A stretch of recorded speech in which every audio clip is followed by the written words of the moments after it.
You can be little louder, that's it.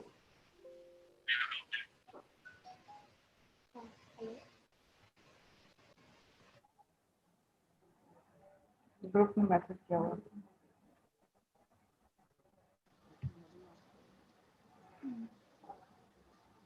Sir, you can start now. Over to Dr. Amit. Thanks, Narendra. Good afternoon, everybody.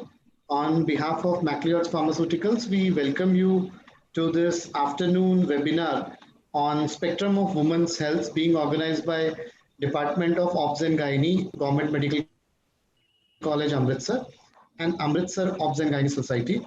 And we have a lot of exciting agenda ahead, which covers OBS to menopause to the currently relevant topic of nutrition in pregnancy. So I would like to welcome our moderator, Dr. Suparna Grover, who is an Associate Professor of Obs and Gynae at Government Medical College, Amritsar. And I would request Dr. Suparna to take the proceedings forward. Good afternoon, everyone. On behalf of Department of Obs and Gynae, Government Medical College, Amritsar and Amritsar Obs and Gynae Society, I welcome all the participants to a wonderful cerebral journey to the spectrum of women's health in today's webinar. The spectrum of women's health, from a bubbly teenager to an anxious parturient to graceful grace. The journey can be smooth and colorful for many, but quite bumpy for others. We are going to cover a variety of topics of interest to us, the gynecologists, in today's webinar. The situations that we are encountering in our day-to-day practice, the dilemmas keep on mushrooming up. If it wasn't for this pandemic, we would have been in this academic event, sharing tables, sharing laughters and experiences over warm cups of coffee. But life has changed as we knew it earlier. However, certain things haven't changed. The mighty sun hasn't stopped shining. The moon hasn't lost its beauty. The flowers haven't stopped blooming. So who can stop this smart group of gynecologists from quenching their thirst for updating their knowledge? So everyone, please pick up your cup of coffee and let's embark on this academic ride. It's my privilege to welcome two dynamic personalities who are the chairpersons for this webinar. First is Dr. Sadhana Gupta. Can I have the CVs on screen, please? First, Dr. Sujata Sharma. She's our very own president. President Amritsar Obs and Gynae Society, Head of Department of Obs and Gynae, Government Medical College, Amritsar. He was our past principal, also past director, Medical Research and Education Department, past Medical Superintendent, Guru Nanak Dev Hospital. She has been awarded Best Trainer Award for EMA program by Government of India. She has delivered over 100 guest lectures, various international, national, and regional conferences and CMEs. She has presented 60 papers at various international, national, and regional conferences and has published 25 papers in international, national, and regional journals. She has also contributed to 3 chapters in various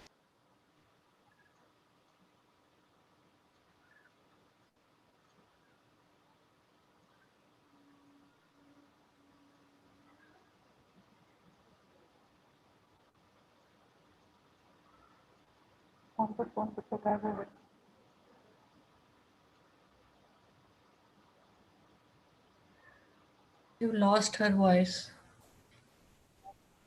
Am I audible now? I think the connection was lost for life. Yeah, now you are audible.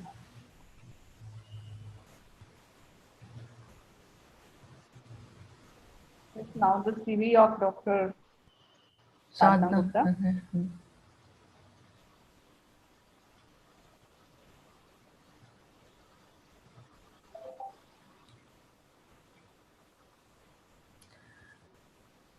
Dr. Sparna, we can't hear you.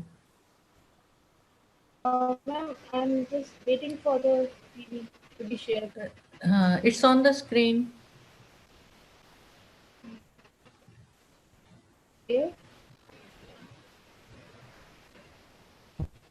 I can have the privilege of introducing Dr. Sadhna Gupta.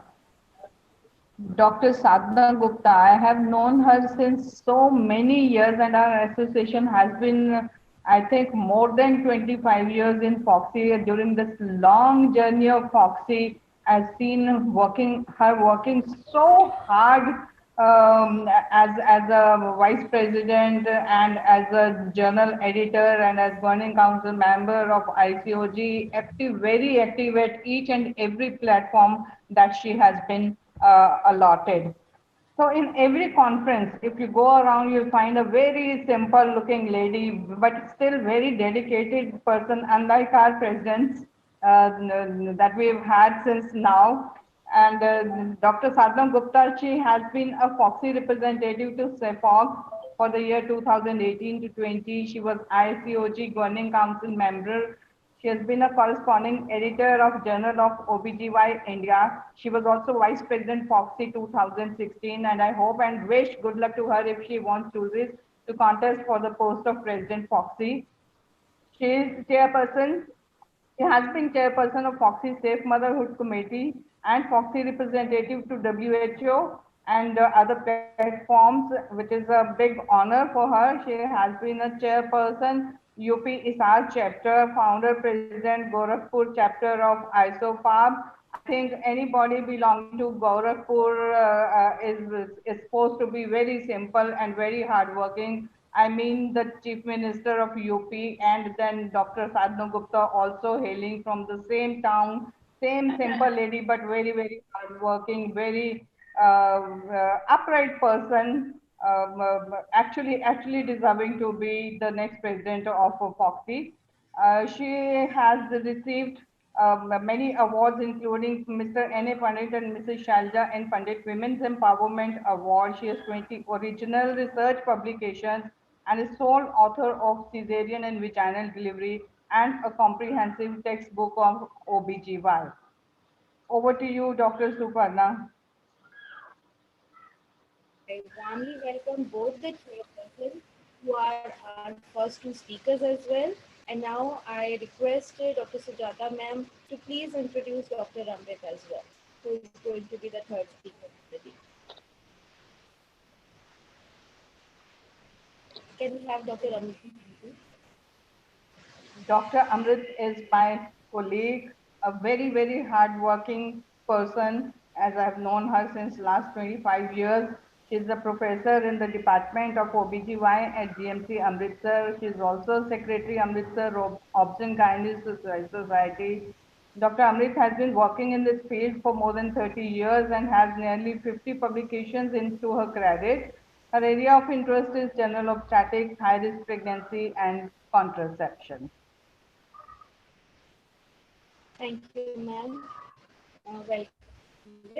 And I will now request Dr. Sadhna to please introduce Dr. Anita, our fourth speaker for the day. Thank you, Dr. Suparna, and thank you very much, Dr. Sujata, for your kind introduction. It is pleasure to introduce Dr. Anita Madan, who will be one of the speaker in this session, and she is Associate Professor, Department of OB-GYN, GMC Amritsar, as well Joint Secretary Amritsar OB-GYN Society. She has delivered a lot of lectures at national and regional conferences. 15 research paper is credited for her publication in international and national journals and presented posters and papers at national and regional conference. So Dr. Amita Madan will be one of the speaker in this session. Welcome to all the speakers, and now gearing up the momentum, we'll start with the first session, which will be by Dr. Sadhna Gupta on the topic of pre-labor rupture of membranes. Thank you, Suparna. Just I'm getting my slide to share at the screen.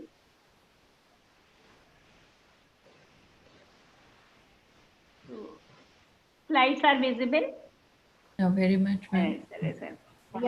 So, first of all, thank you once again, Dr. Sujata, Dr. Amrit, and whole of the Amritsar Society for giving me this immense opportunity to speak on a very, very apt topic, that is premature rupture of the membrane. So first, I seek blessings from Guru Nanak Sahab and from Amritsar Society, which is the abode of the Sward Mandir, which is one of my most blessed and what I can say, the treasured place to visit again and again. Hope I could be there once again, once very soon and in near future. I bring greeting from Foxy and Suffolk, and it is apt because on November 17 we have World Prematurity Day. So we are going to talk on the preterm premature rupture of membrane, which is actually a very complex issue to be handled by obstetrician. We all know it is rupture of membrane prior to 37 completed week gestation and prior to onset of labor. And how this PPROM is crucial, it is mostly defined by gestational age. Late preterm 34 to 37 week, moderately preterm 32 to 33 plus 6 week, very preterm from 28 to 31 plus 6 week, and extremely preterm that is less than 28 weeks. So at what gestational age preterm there is leak of the membrane or the rupture of the membrane is crucial thing, not only for the maternal management but the fetal and the neonatal management. It is not a very uncommon thing. PPROM complicates up to 3% of whole pregnancy, and it contributes to 30 to 40% of all preterm birth. The medium latency after PROM is 7 days, and it tends to shorten as the gestational age at PPROM advances. It remains a real challenge when a patient comes at the PPROM. It is a challenge for all of us, for all of the labor staff team, obstetrical team, because of higher rate of comorbidities and serious potential complications to neonate. Etiology, we actually don't know, but there are few causative factors like polyhydramnios, multiple pregnancy, incompetent cervix, malpresentation, trauma when we do external cephalic version or amniocentesis. But the basic issue which I want to communicate to all audience, that the weakness of chorion and amnion, it may be developmental, it may be genetic, or a very important factor is the inflammation and infection. A mild grade of infection and inflammation is many times one of the basic cause which actually lead to preterm premature rupture of the membrane. So this is this is the, like, all over the world evidence says that the localized or systemic infection or inflammation is one of the most important basic causative features. And presence of vaginal infection is reported to be associated with an increased risk of PROM.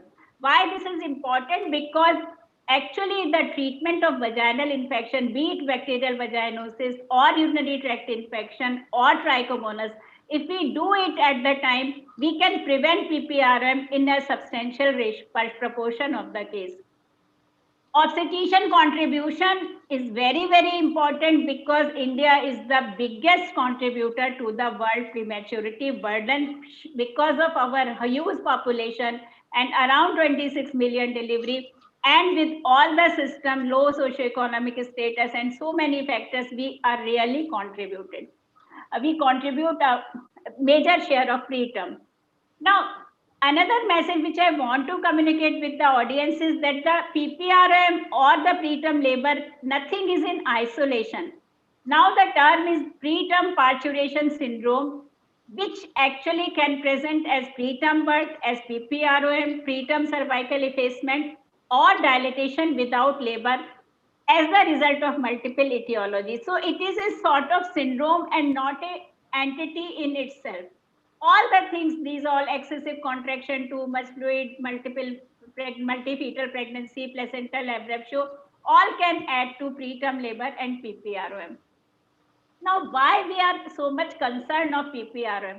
There can be a lot of maternal complication and the fetal and neonatal complications as well.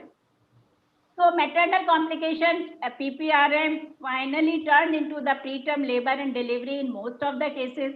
Maternal infection, the chorioamnitis incidence is 30%. It can lead to abruptio and higher incidence of induction of labor-assisted vaginal delivery as well as cesarean section. But the fetal and neonatal complications are too high. The most important is the fetal and neonatal sepsis. Fetal can be hypoxic due to cord compression and abruptio. Preterm delivery with all its inherent complication, RDS, necrotizing enterocolitis, patent ductus arteriosus, intraventricular hemorrhage, retinopathy, hearing defects, cerebral palsy. And when there is a severe oligohydramnios and very early oligohydramnios, baby can have pulmonary hyperplasia and the fetal deformation.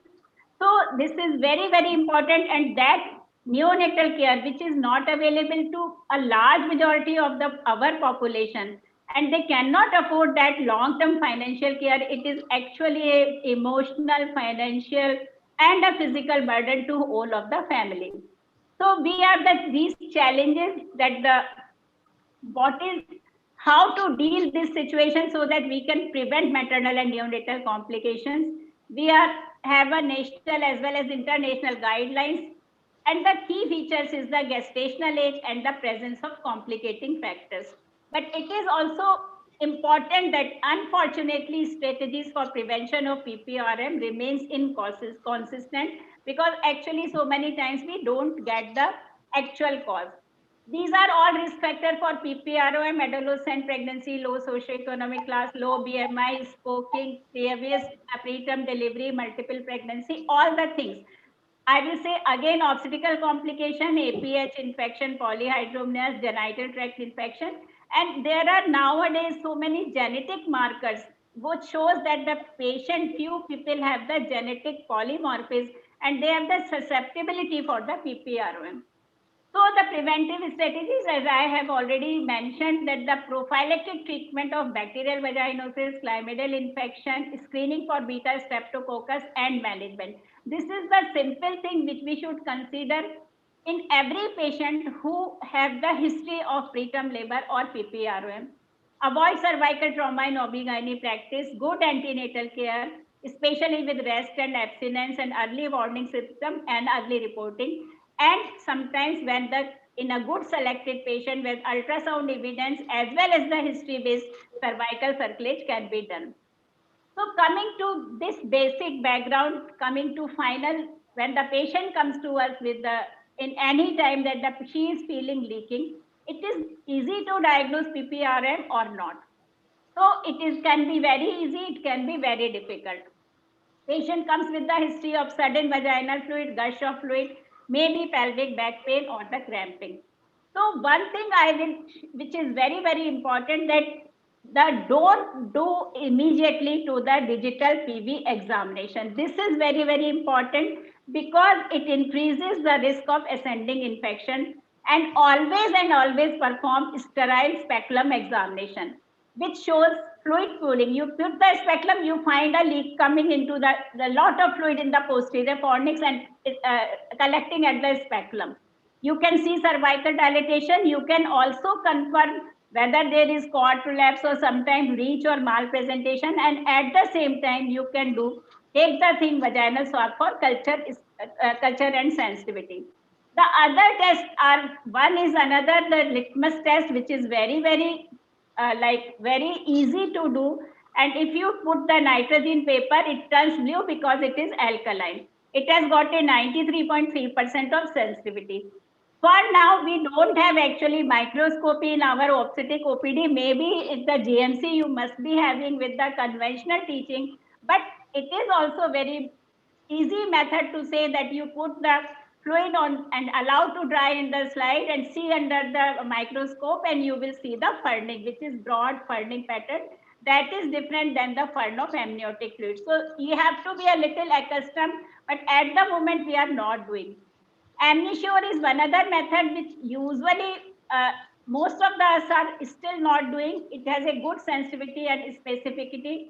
And this is the method that it is like a two swab, like the UPT pregnancy test or the rapid kit, and you put the swab and you 2 to 3 centimeter into vaginal canal, put into solvent, and then you put that paper, and that will guide. If it is positive, then it is a leak. But in general practice, most of us are not doing. fetal fibronectin is important for the preterm labor because if we are having more than 50 nanogram per deciliter, it may be indicative of the probable preterm labor.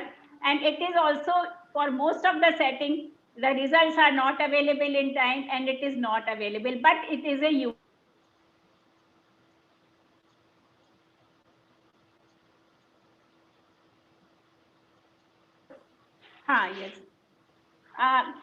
New approaches, this is one thing which is very, very new and may come very soon.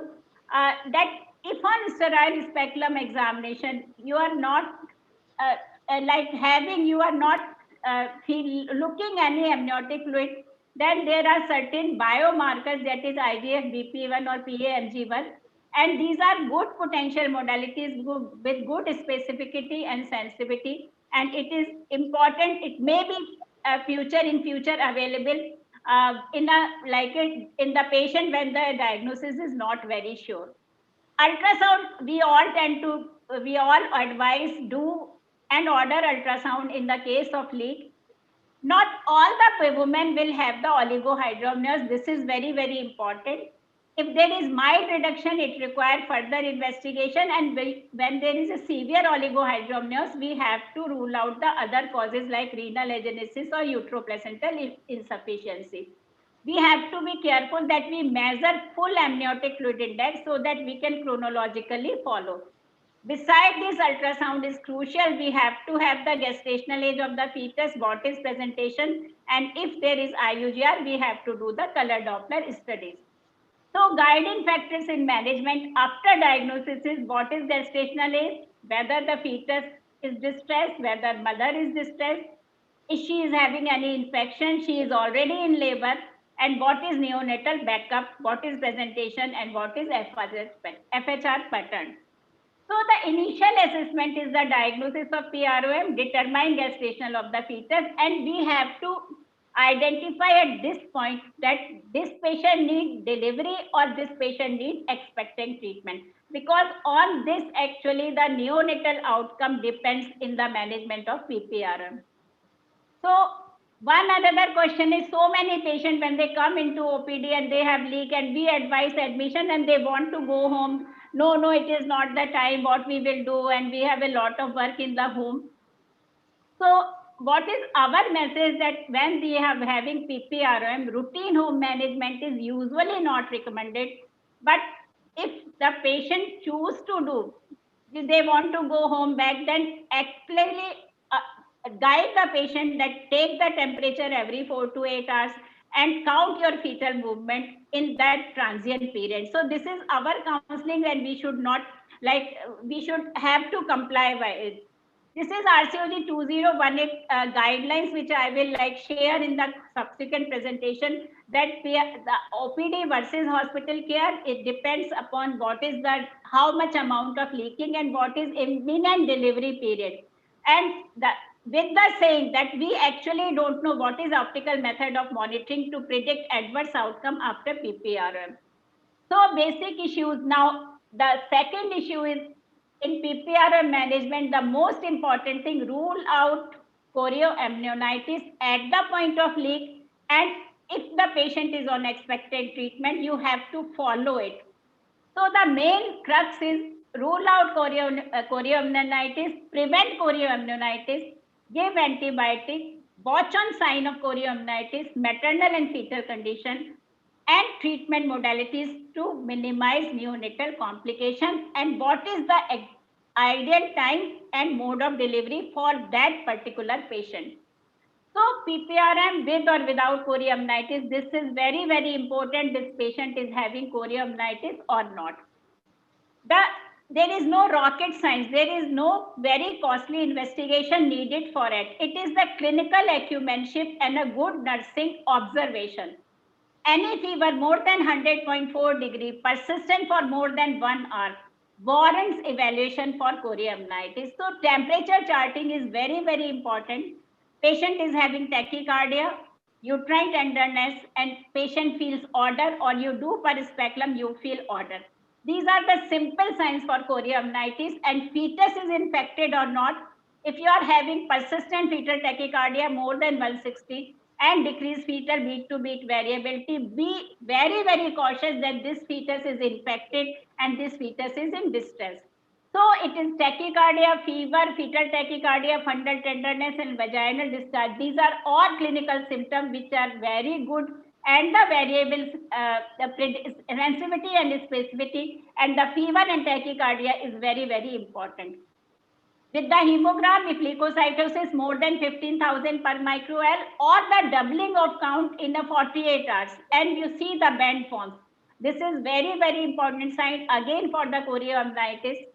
CRP we do tend to use in our clinical practice, and why it is important? Because it is not affected by the steroid which we usually do in probable preterm labor and PPRM. Blood culture is of very, very limited value. Ultrasound, again, you see oligohydramnios, you can see short cervix. And one another important feature is when you see amniotic fluid sludge, that is the isoechoic collection of the particulate material. That is supposed to be predictor of the chorioamnitis. So you have to be careful to see whether there is amniotic fluid sludge or not. Usually in clinical practice, we don't do amniocentesis with the amniotic fluid culture or gram staining. Maybe in the research setting on the college, some people might do, but usually we don't do, and it has got its own potential of causing infection as well. So what RCOG says, a combination of clinical assessment, maternal blood test, that is WBC count and CRP, and fetal heart should be used to diagnose chorioamnitis in women with PPRN. And the second point is very important, that these parameters should not be used in isolation. So we have to have a panoramic view of whole clinical picture. Don't delay delivery if the pregnancy is approaching to 37 weeks. I will say more than 35 weeks. Of course, baby is anomalous or cord prolapse or sign of chorioamnitis. Whenever there is sign of chorioamnitis, there is no point in expectant treatment. We have to deliver, and cesarean section is not the only way. So nowadays we switch on to cesarean section very quickly. Induction of labor is indicated by clinical practice as well as the professional body recommendation. What we do if pregnancy is less than 34 weeks, because patient is concerned, everybody is concerned about the prematurity. In that cases, you can do expectancy, but alertness and readiness to deliver. And what we do in expectant, we sit aside lazily. We have to be very, very clear what we are expecting. Rest, there is any change in hemogram, we give antibiotic, steroid.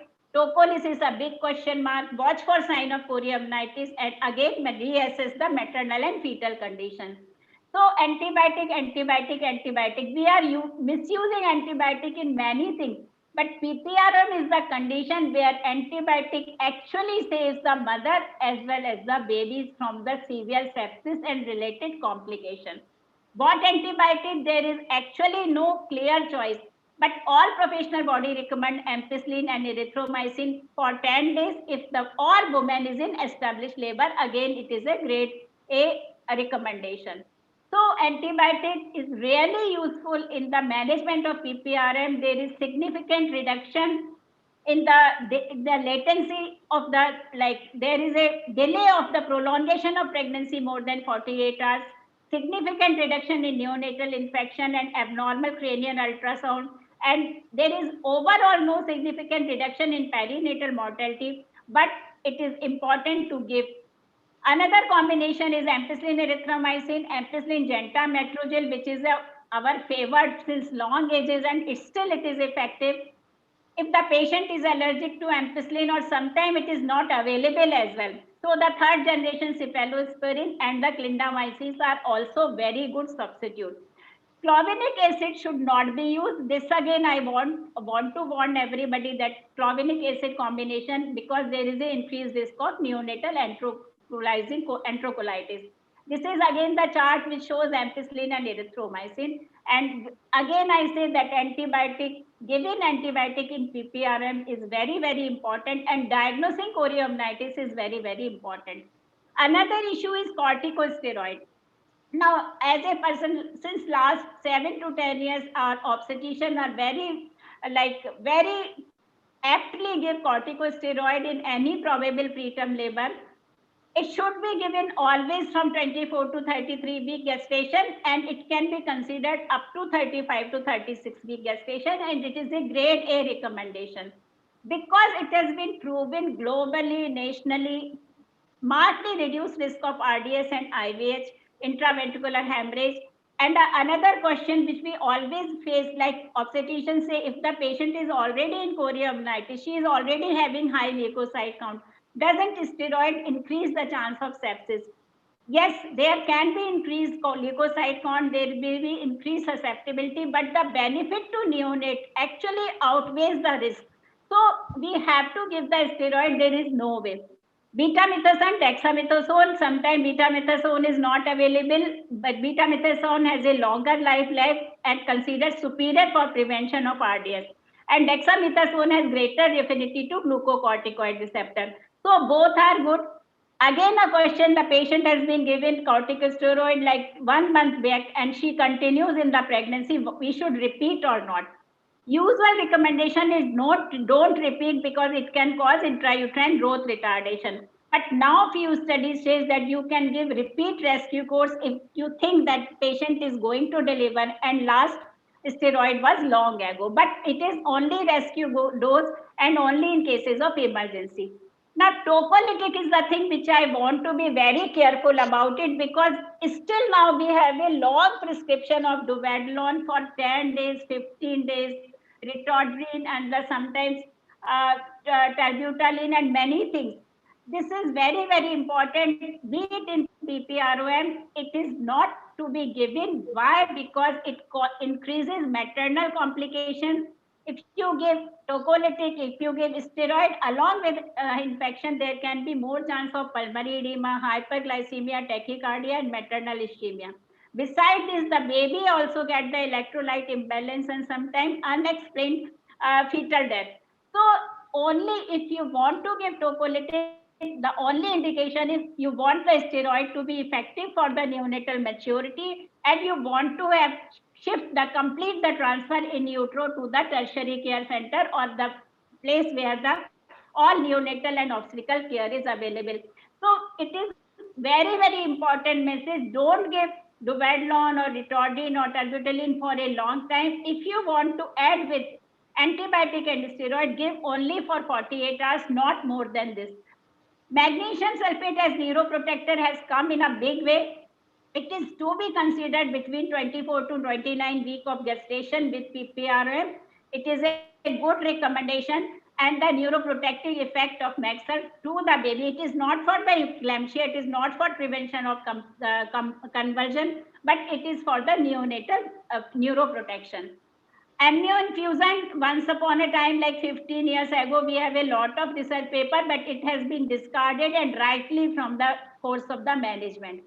Now with this antibiotic steroid, you have a certain maturity, you have a certain chorioamnitis, whether the patient is distressed. Now again, there is a time that when to deliver the patient. So you have to review the situation. And again, COG says if it is 24 to 28 weeks, if there is no further complication, then you can offer expectant management till 36 weeks. We can say for 35 weeks in our setting, 35 to 36 weeks, but always and always the counseling must be individualized. It should be alert expectancy and not the lazy expectancy.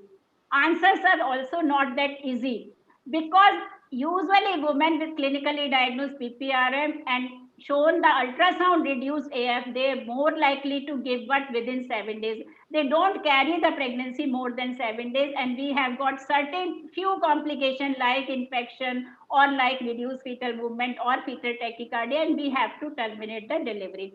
When there is membrane rupture before 26 weeks, malpresentation and oligohydramnios, when all the three is available, you see, take it is very, very seriously and all hospital-based care should be given.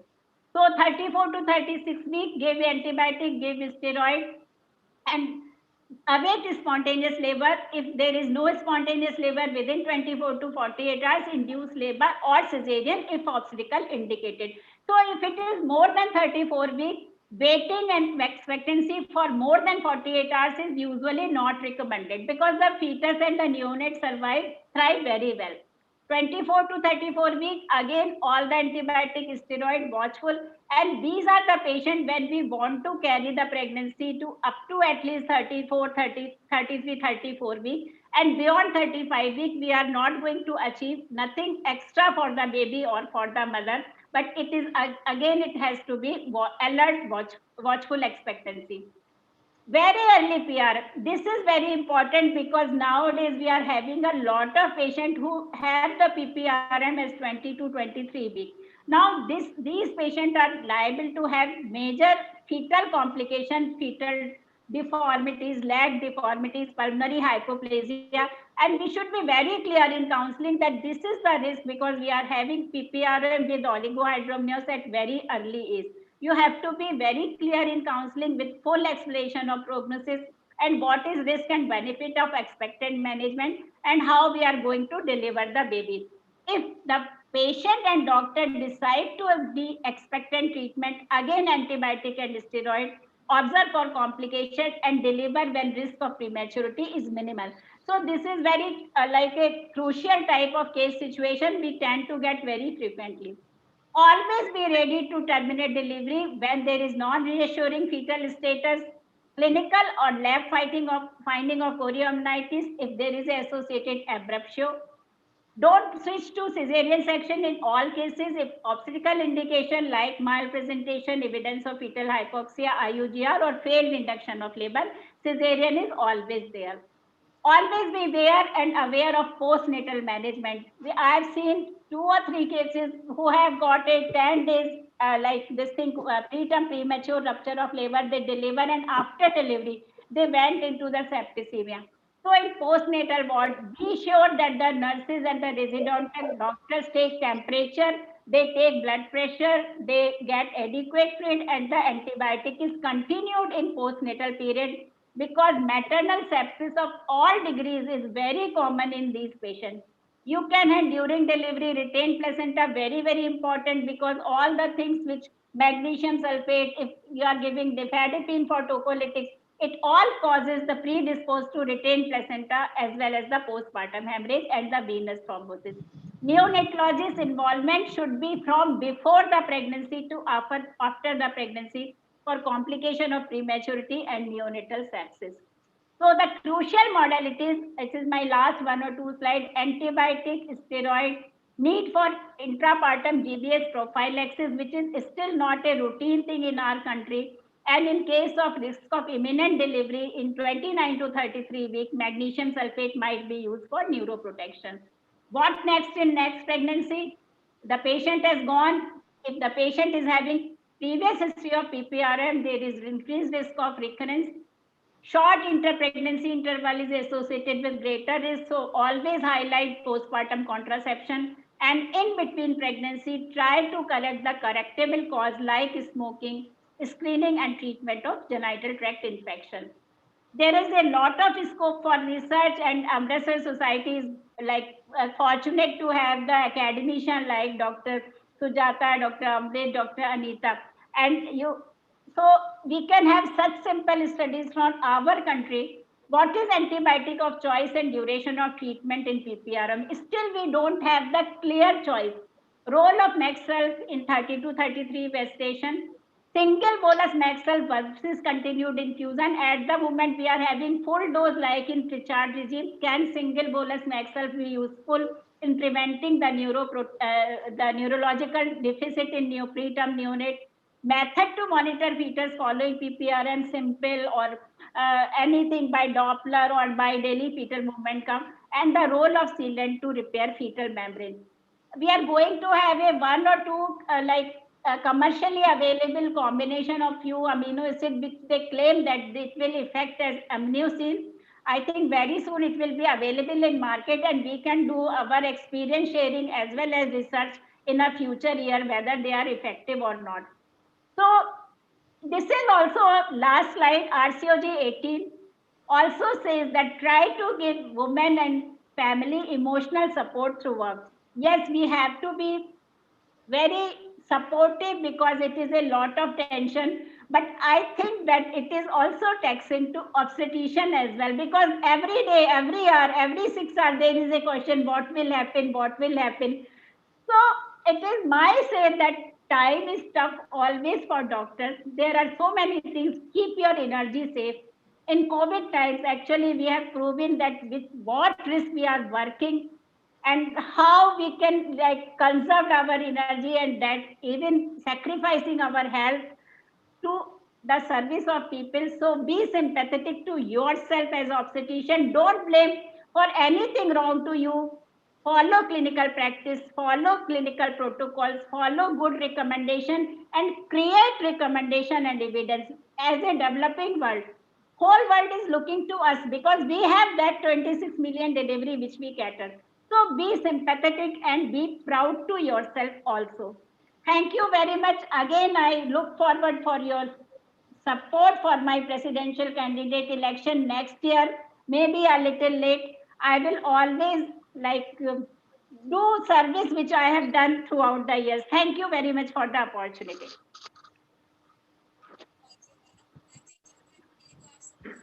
Granted for that matter. Thank you for a very elaborate and comprehensive talk on this very important clinical topic.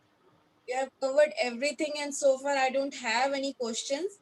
So, saving the time, we'll move on to our second topic on the other end of the spectrum of women's health, that is HRT, to be taken up by Dr. Sujata Sharma. I invite ma'am to start her lecture.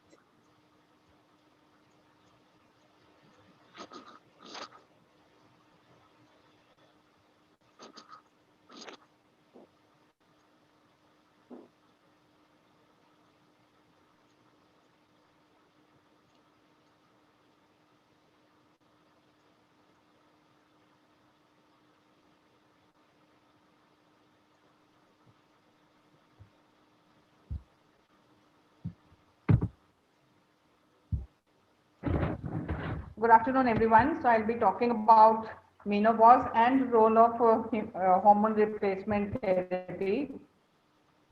Menopause is a transition phase from the reproductive to reproductive phase in women's life, and it is nature's protective phenomena against reproductive morbidity or mortality in the aging population. It sets the stage for aging and accelerates the process of non-communicable diseases. It is a natural and inevitable event and is defined as the final menstrual period with a retrospective clinical diagnosis made 12 months after the final menstrual period. Average age of menopause across globe is 51 years, but it is a little lower, 46 years.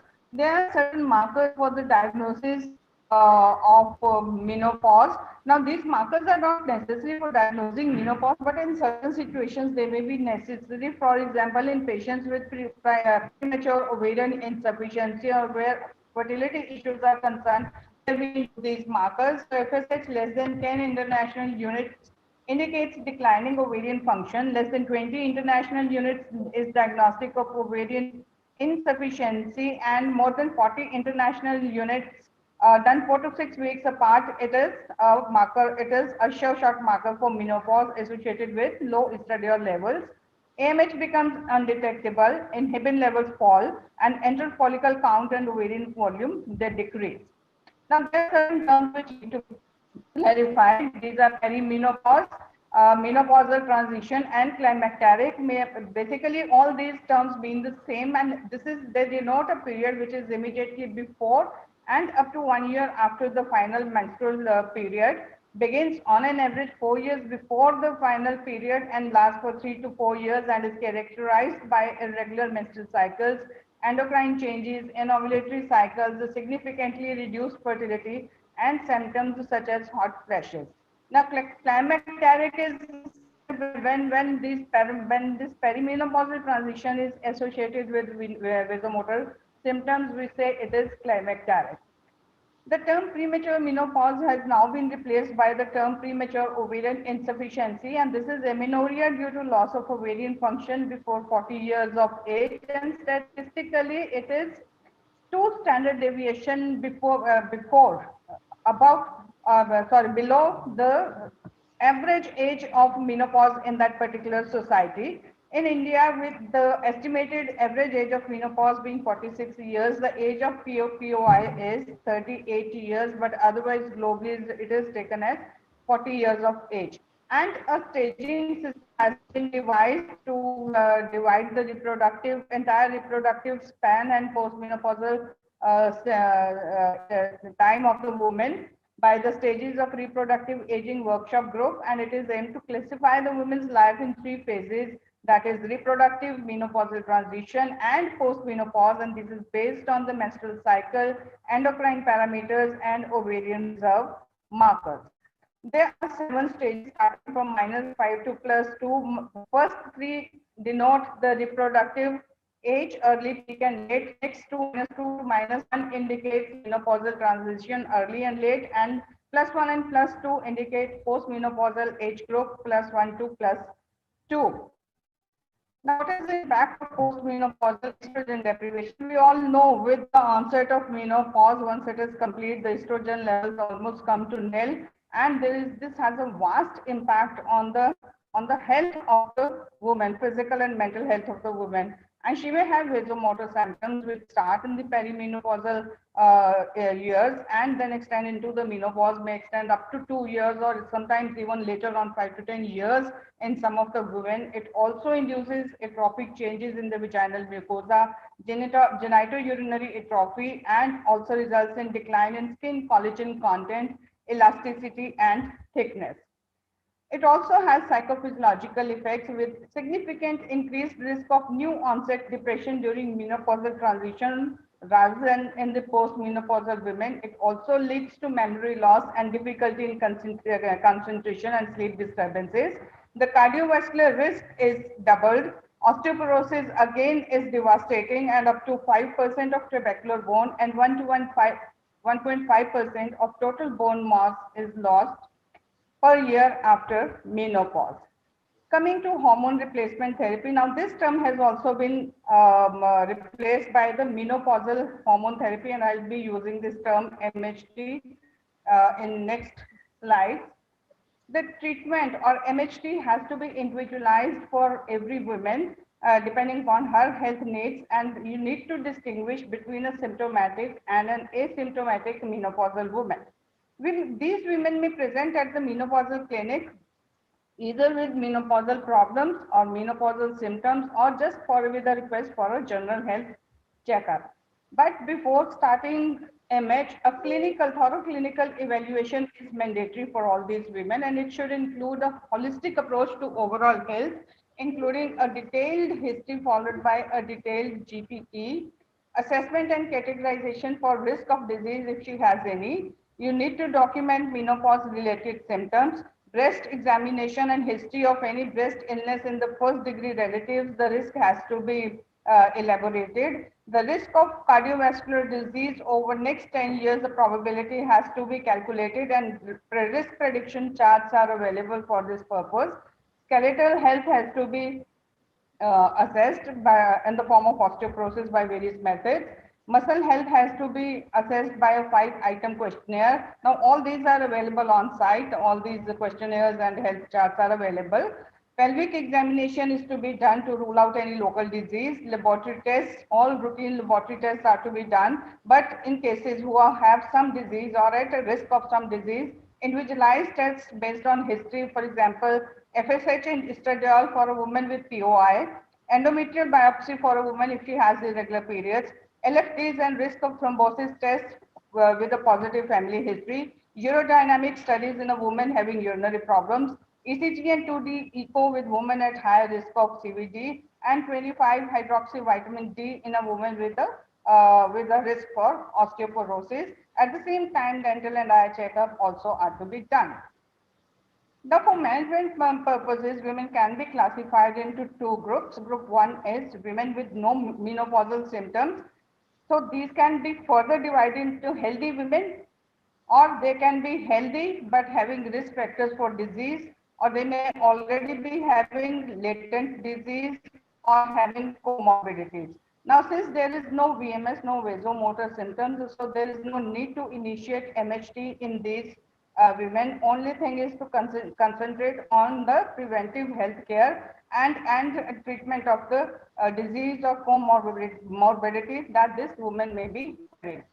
Group 2 women are those who have menopausal symptoms, and here if they are healthy, no other problem, and just VMS, you will start with MHT. But if they are healthy with risk factors for disease or have latent disease or have comorbidities, now in these you need to be cautious before initiating the MHT, and each patient a benefit analysis has to be done seriously, weigh the risks, weigh the benefits, and then accordingly decide whether MHT is to be started or not. Counseling of these women is very, very important, again mandatory, and it should convey the benefits and risks of MHT in clear and comprehensible terms.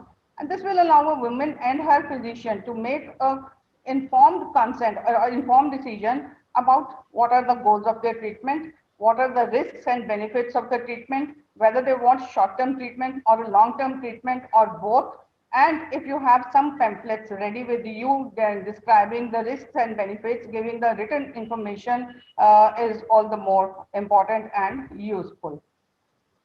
Dietary prescription for healthy living is also very mandatory because lifestyle modifications are the foremost important thing in maintaining a healthy living post menopause. Exercises prescription is very, very important. Now, it really helps to maintain a healthy weight. It will improve bone density, coordination and balance. It will improve muscle strength, mobility, genital urinary problems. It will relieve depression and induce sleep. Ask or suggest the woman to become more social because this will help improve mood, relieve depression, anxieties. If the woman has not been immunized earlier, then immunize her for hepatitis B vaccine and varicella vaccine because they are at increased risk of exposure. Pharmacotherapy can be either in the form of hormones or non-hormonal complementary and alternative therapies. Now, non-hormonal agents, they may relieve VMS but have their own side effects. They can be considered when MHT is contraindicated or is not desired. And these are advised with caution because data are still insufficient, especially their role in moderate to severe VMS, and they're not as effective as MHT. There are various options for hot flushes. The treatment of choice, of course, is hormone therapy. But if hormone therapy is contraindicated for some reason, then selective serotonin reuptake inhibitors or serotonin norepinephrine reuptake inhibitors like fluoxetine, paroxetine, venlafaxine, and gabapentin can be given, and they're quite effective. Their effectivity is 50% to 65% in reduction of hot flushes. Phytoestrogens, we know they have established their role in the management of VMS, isoflavones, lignans, chemistans, echo, ginkgo, cinquons, watts, and these are some of them are locally available phytoestrogens. Now, these are characterized by mixed estrogenic and anti-estrogenic properties depending on the target tissues. But remember that various studies have found no significant effect of these alternative therapies compared to placebo on the menopausal symptoms. And it is essential to fully inform the women that very little human data are available on the usefulness of these formulations and side effects have not been studied. Coming to MHT, now this MHT includes estrogens, progesterones, or a combination of these two. It can also be androgens, terms, or tibolon. Various estrogen formulations in different doses are available in the market, and some of the doses they can be given in different doses. It can be ultra low, low, standard, or high doses, and the preparations which are available are conjugated estrogens. It's the 17 beta estradiol in various forms and estradiol valerate. Now, the key here is that for a symptomatic woman, you can start with a standard dose. And once the symptoms are stabilized, then you switch over to low dose, and you can even switch over to ultra low dose if that is able to give her relief. So always start with standard dose, then keep on reducing the dose at which the woman is comfortable and is asymptomatic. The progesterones are also to be added for different types of regimes. different types of progesterones are available. Now, the most scary study and the biggest study which has been done for menopause for MHD is the WHI study, and it scared the world across. And culprit here was found to be MPA. This was one study which was done with MPA as the ingredient, CEE plus NPA. And ultimately, it was found that although most of the complications were as a result of use of progesterone acetate, but now micronized progesterone and dydrogesterone have been found to be very, very safe and are the preferred progestogens for any type of sequential or continuous combined regime. For continuous combined regime, we can also use LNG IUS and give estrogens by any of the routes, oral, transdermal, or gels or creams. Now, Tibolone is one product which has both estrogenic, progestogenic, and androgenic effects. Dose is 2.5 milligram, and it is very effective in the control of vasomotor symptoms, but is not very lipid friendly because it reduces HDL cholesterol by 20%, although total cholesterol is also decreased by 10%. Androgens can also be used in different doses and different preparations. They can be used as oral tablets, sublingual injections, implants, or transdermal preparations. But and they do have a beneficial effect in improving the psychological aspect of the woman and the increase in sexually motivated behavior. But they have their own side effects because they have a very negative impact on cholesterol lipoprotein profile and also the androgenic side effects. Now we have certain recommendations of International Menopause Society. I'll quickly go through these recommendations. MHT remains the most effective therapy for vasomotor symptoms and genital atrophy. And while treating these two problems, the other menopause-related complaints, they are also taken care of, resulting in an improvement in the quality of life and sexual function.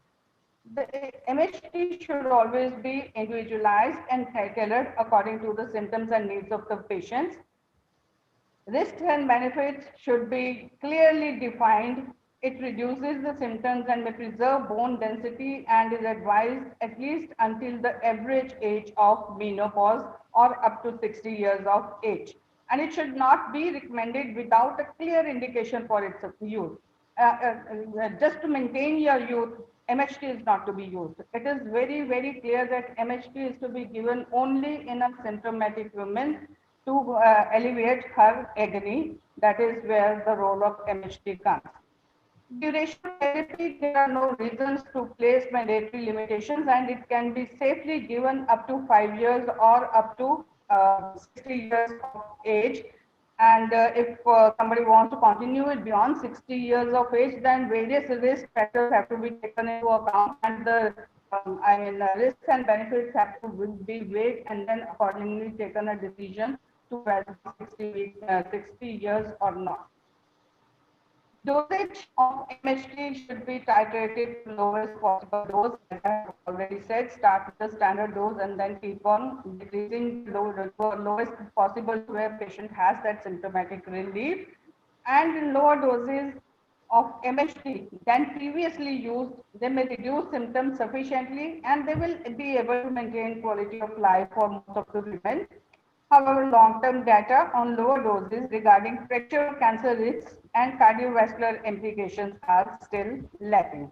Progestogens are to be added in all the women who have intact uterus, and the progesters of choice these are dydrogesterone and micronized progesterone. Indications for MHT are vasomotor symptoms, very effective for the control of vasomotor symptoms. Again, the choice of estrogen, the route of estrogen, the dose of estrogen, and the type of progesterone is to be individualized depending on the risk factors in every patient.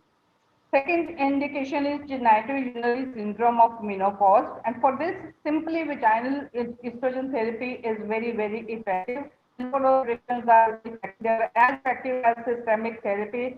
In fact, if you try to give systemic therapy, you may have to add local preparations because systemic therapy may not give complete relief to the women. And the treatment should be started early to prevent irreversible atrophic changes. Now, one important thing is that although progesterone, estrogen locally is absorbed from the vaginal mucosa, but the levels never reach enough to stimulate the endometrium. So there is no need to add progesterone for endometrial protection, and endometrial surveillance is also not necessary. And there, however, there is limited data available on the use of vaginal ET in women with breast cancer and endometrial cancer. So you will again have to weigh the ratio or switch over to alternative therapies in such cases of breast cancer and endometrial cancer. No increase, there is increase in incidence of CHD, stroke, and VT has been reported with low doses of vaginal ET, and there is no contraindication for use in non-estrogen dependent cancers.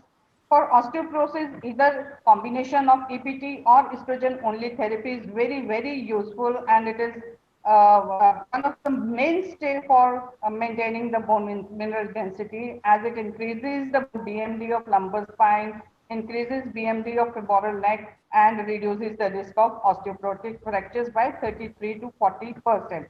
But remember, MHT should not be started solely for bone protection after 10 years of menopause or after 60 years of age. If osteoporosis is nagging problem at that age, switch over to some other therapies which are available in plenty. For POI, MHT is to be given to all these women till the age of their natural menopause. For depression, again, MHT will be able to help alleviating the mood of the women, but it is more helpful during transitional menopausal phase rather than in a postmenopausal woman with depression. In various diseases, MHT should be preferred non-oral. That means transdermal MHT should be preferred in women who have hypertriglyceridemia, history of deep vein thrombosis, or in tobacco users. In women at risk of CVD, moderate risk of CVD, transdermal route for estrogen can be given. And for women at high risk of CVD, non-hormonal options should be looked for. In women with established type 2 diabetes mellitus, insulin MHT has a favorable effect on glucose metabolism, and the dose and the decision to start or not to start MHT will depend upon their CVD risk. If the woman has a low CVD risk, oral estrogens can be given, but if she has coexistent CVD risk, transdermal estradiol is preferred, and if she has intact uterus, then micronized progesterone or dydrogesterone is to be given. Breast cancer role of MHT is very, very important in a woman with low risk of breast cancer. The MHT can be given, but with all the information detailed and explained to the patient. In women with moderate risk of breast cancer, you again need to do the risk benefit analysis. And in patient with high risk of breast cancer or cancer survivors, it is simply not recommended. It is MHT is neutral in a number of non-hormone dependent cancers, and it is relatively contraindicated in some of the cancers like leiomyosarcoma, endometrial cancer type 2, lung, gastric or bladder cancers, and it is absolutely contraindicated in breast cancer, endometrial stromal sarcoma, uterine carcinosarcoma, estrogen dependent ovarian carcinoma, adenocarcinoma of cervix, meningioma, glioma, and hormone receptor positive gastric and bladder cancer. So different regimens can be used. You can start with continuous cyclic EPT regime. That means you give estrogens and progesterone. Progesterone is to be added for 10 to 14 days, starting either from day 1 or day 15 of the cycle. And patient will have bleed at the end of the cycle. So this type of a regime is more convenient for, more useful for a woman who is in perimenopausal transition. Second route is continuous combined regime. That means 4 bleeds in a year. So you can keep on giving fixed doses of estrogen and progesterone over a period of time. And most of the 40% women will may have breakthrough bleeding in first 6 months. And this type of treatment is of choice in postmenopausal women. And if the woman is hysterectomized, only estrogens are to be given. Risks of systemic therapy are there, coronary heart disease, and remember, systemic therapy is not to be used for primary or secondary prevention of CHD, and the risk of CHD is increased except in patients, healthy patients who are perimenopausal or entering menopause, where we have a window of opportunity there, it actually helps and gives cardioprotection. Again, the risk of the venous thromboembolism increases twofold. The risk of stroke increases by 1/3, and in cases of breast cancer, if MHT may not initiate breast cancer, but in a woman who is susceptible to have breast cancer, hormone receptor breast cancer, and there it has a promotional effect. So effect depends on the type of MHT, the dose, duration of use, regimen, route of administration, prior exposure, and individual characteristics. MHT is also known to increase the risk of gallstones, cholecystitis, cholecystectomy, and but this risk is reduced with transdermal MHT. Benefits of MHT are there. So there are certain absolute benefits. Now this table has been taken from WHI study, and there were less events which have been observed with estrogen only therapy. Heart disease is less, breast cancer, overall mortality, fracture, and colorectal cancer. It has a protective effect, rather gives a beneficial effect. And to our amusement, it reduces abdominal adipose tissue and weight gain. It has a protective effect on osteoarthritis, verbal memory, neovascular muscular lesions, colorectal cancers, and in early menopause, it improves quality of life by reducing vasomotor symptoms, urogenital symptoms, improvement on sleep and mood. Now, all these contributions have been taken from International Menopause Society recommendations on postmenopausal hormone therapy and also clinical practice guidelines on menopause by Indian Menopause Society. So, thank you.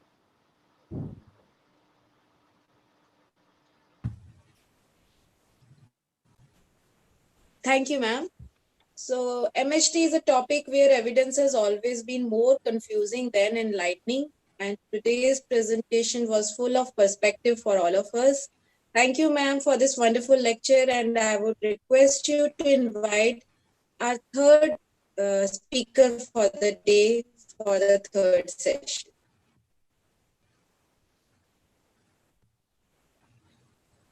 So, very good afternoon to all.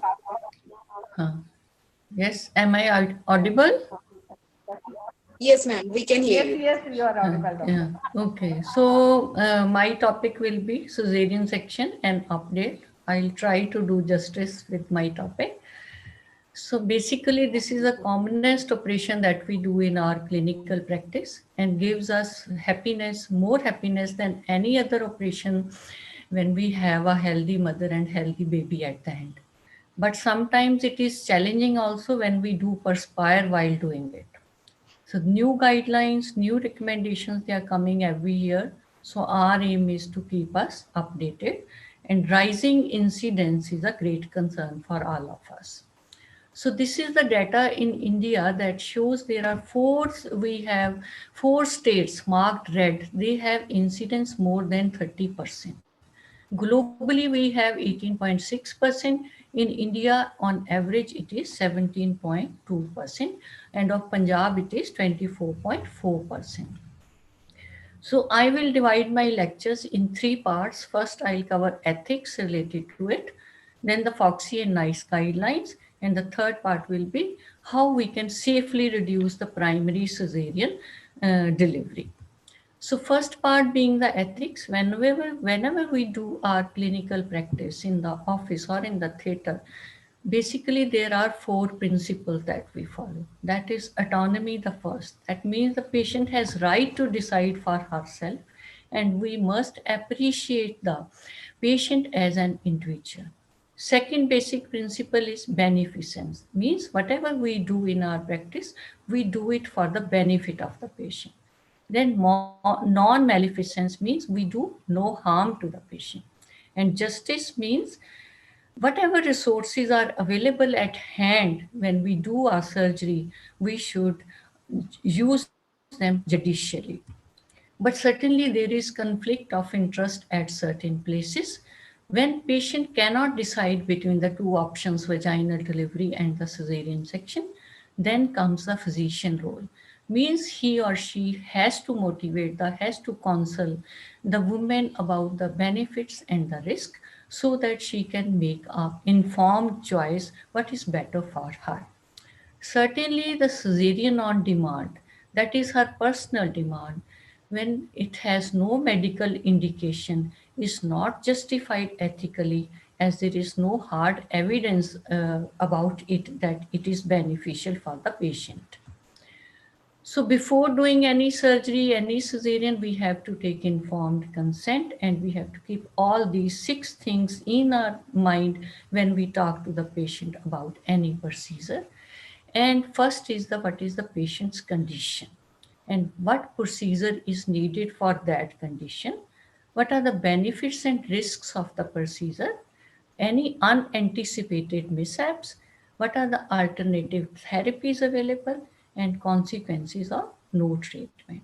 So currently we follow that it should be a procedure specific to the patient, and anesthetist consent should be a separate consent.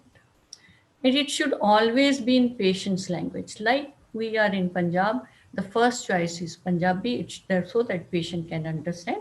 But when patient cannot understand or speak, or the doctor who has come from all India, like other states, then the second choice is our national language, that is Hindi. And always explain that though the technique of anesthesia and surgery is advanced in the current times, there are procedural complications like hemorrhage, infection, and soft tissue injury may occur during the surgery, though the team will take all possible precautions and never guarantee 100% outcome for both mother and the baby. But patients sometimes may may refuse, that she is not willing for that procedure, that you think this is better for her. Counsel again that this is for the benefit of the mother and the baby. If after second or third counseling still she does not understand, she does not agree to you, then you take signature with 2 independent witnesses. But if it is life saving for the patient, you can do it without valid consent. Before doing surgery or cesarean, we must know what are the resources at hand, because you may be working at a periphery, that you have sufficient manpower, sufficient infrastructure that can give adequate preoperative and postoperative care. If you do not have at your place, then you do not hesitate to refer the patient to a higher institution. Beware of ghost surgeon, those who are not sincere to their employer, entering to the OT from back door, going out from the back door, thinking that nobody knows that they have done that surgery. But remember, there are many people, paramedical people, and the other staff who sees you, and the OT notes has your stamp that you have done your surgery. Maintain standards of expertise. That means provide the care in which you are qualified. Means if you are doing surgery, if the bladder is open or the gut is open, try to call the surgeon. It's only when that surgeon cannot reach your place that you can do it on your own. At intervals, one must do the clinical audits at their facility to maintain the standards of the cesarean section. So minimize surgical errors by the WHO program that safe surgery saves lives. That is endorsed by FIGO, that this contains 19-point checklists that we must abide. That is a pre-surgical checklist. That means before induction of anesthesia, then before giving incision, then when the patient leaves the hospital. And remember, your job does not end that you have taken out the baby or you have closed the abdomen. Unless you give adequate post-operative care and follow-up, you are bound to give these to the patient. So the next part of the lecture is the what are the FOXY guidelines, what are the NICE 2019 updated guidelines. Every guidelines, be it NICE, be it ACOG, every guidelines they say it is not mandatory to like follow these guidelines, because you may be working at a peripheral place with small number of facilities. You may be working in a big corporate hospital where every latest machinery is available. So these guidelines, they have been made for consistent quality care, and you must uh, like modify your plan according to the situation, according to the clinical scenario, what facilities you have at that time. So best possible modification of the guidelines to be made, and this is the minimum standards of care. But Foxy has written, these are the minimum standards of care that one must give.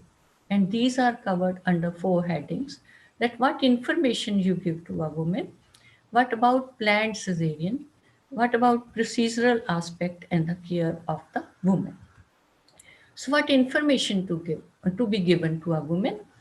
Ideally, evidence-based information about childbirth, it should be given right in the antenatal period when she comes to the OPD, that nearly like 10-20% women may end up in cesarean when it is life-saving for certain indication. So be prepared. Patient should be prepared. It's your duty to make her prepared that she may end up with a cesarean section. Then place of birth, she must be like familiar where she is going to deliver. Then comes the urgency of cesarean. There are 4 categories, but when we classify the urgency of cesarean section, category 1 is when there is immediate threat to the life of the mother or the baby. Category 2 is when fetus is compromised or the mother is compromised, but there is no immediate threat to the life. Category 3 is there is no compromise, but early delivery is indicated. And the fourth one is a planned cesarean.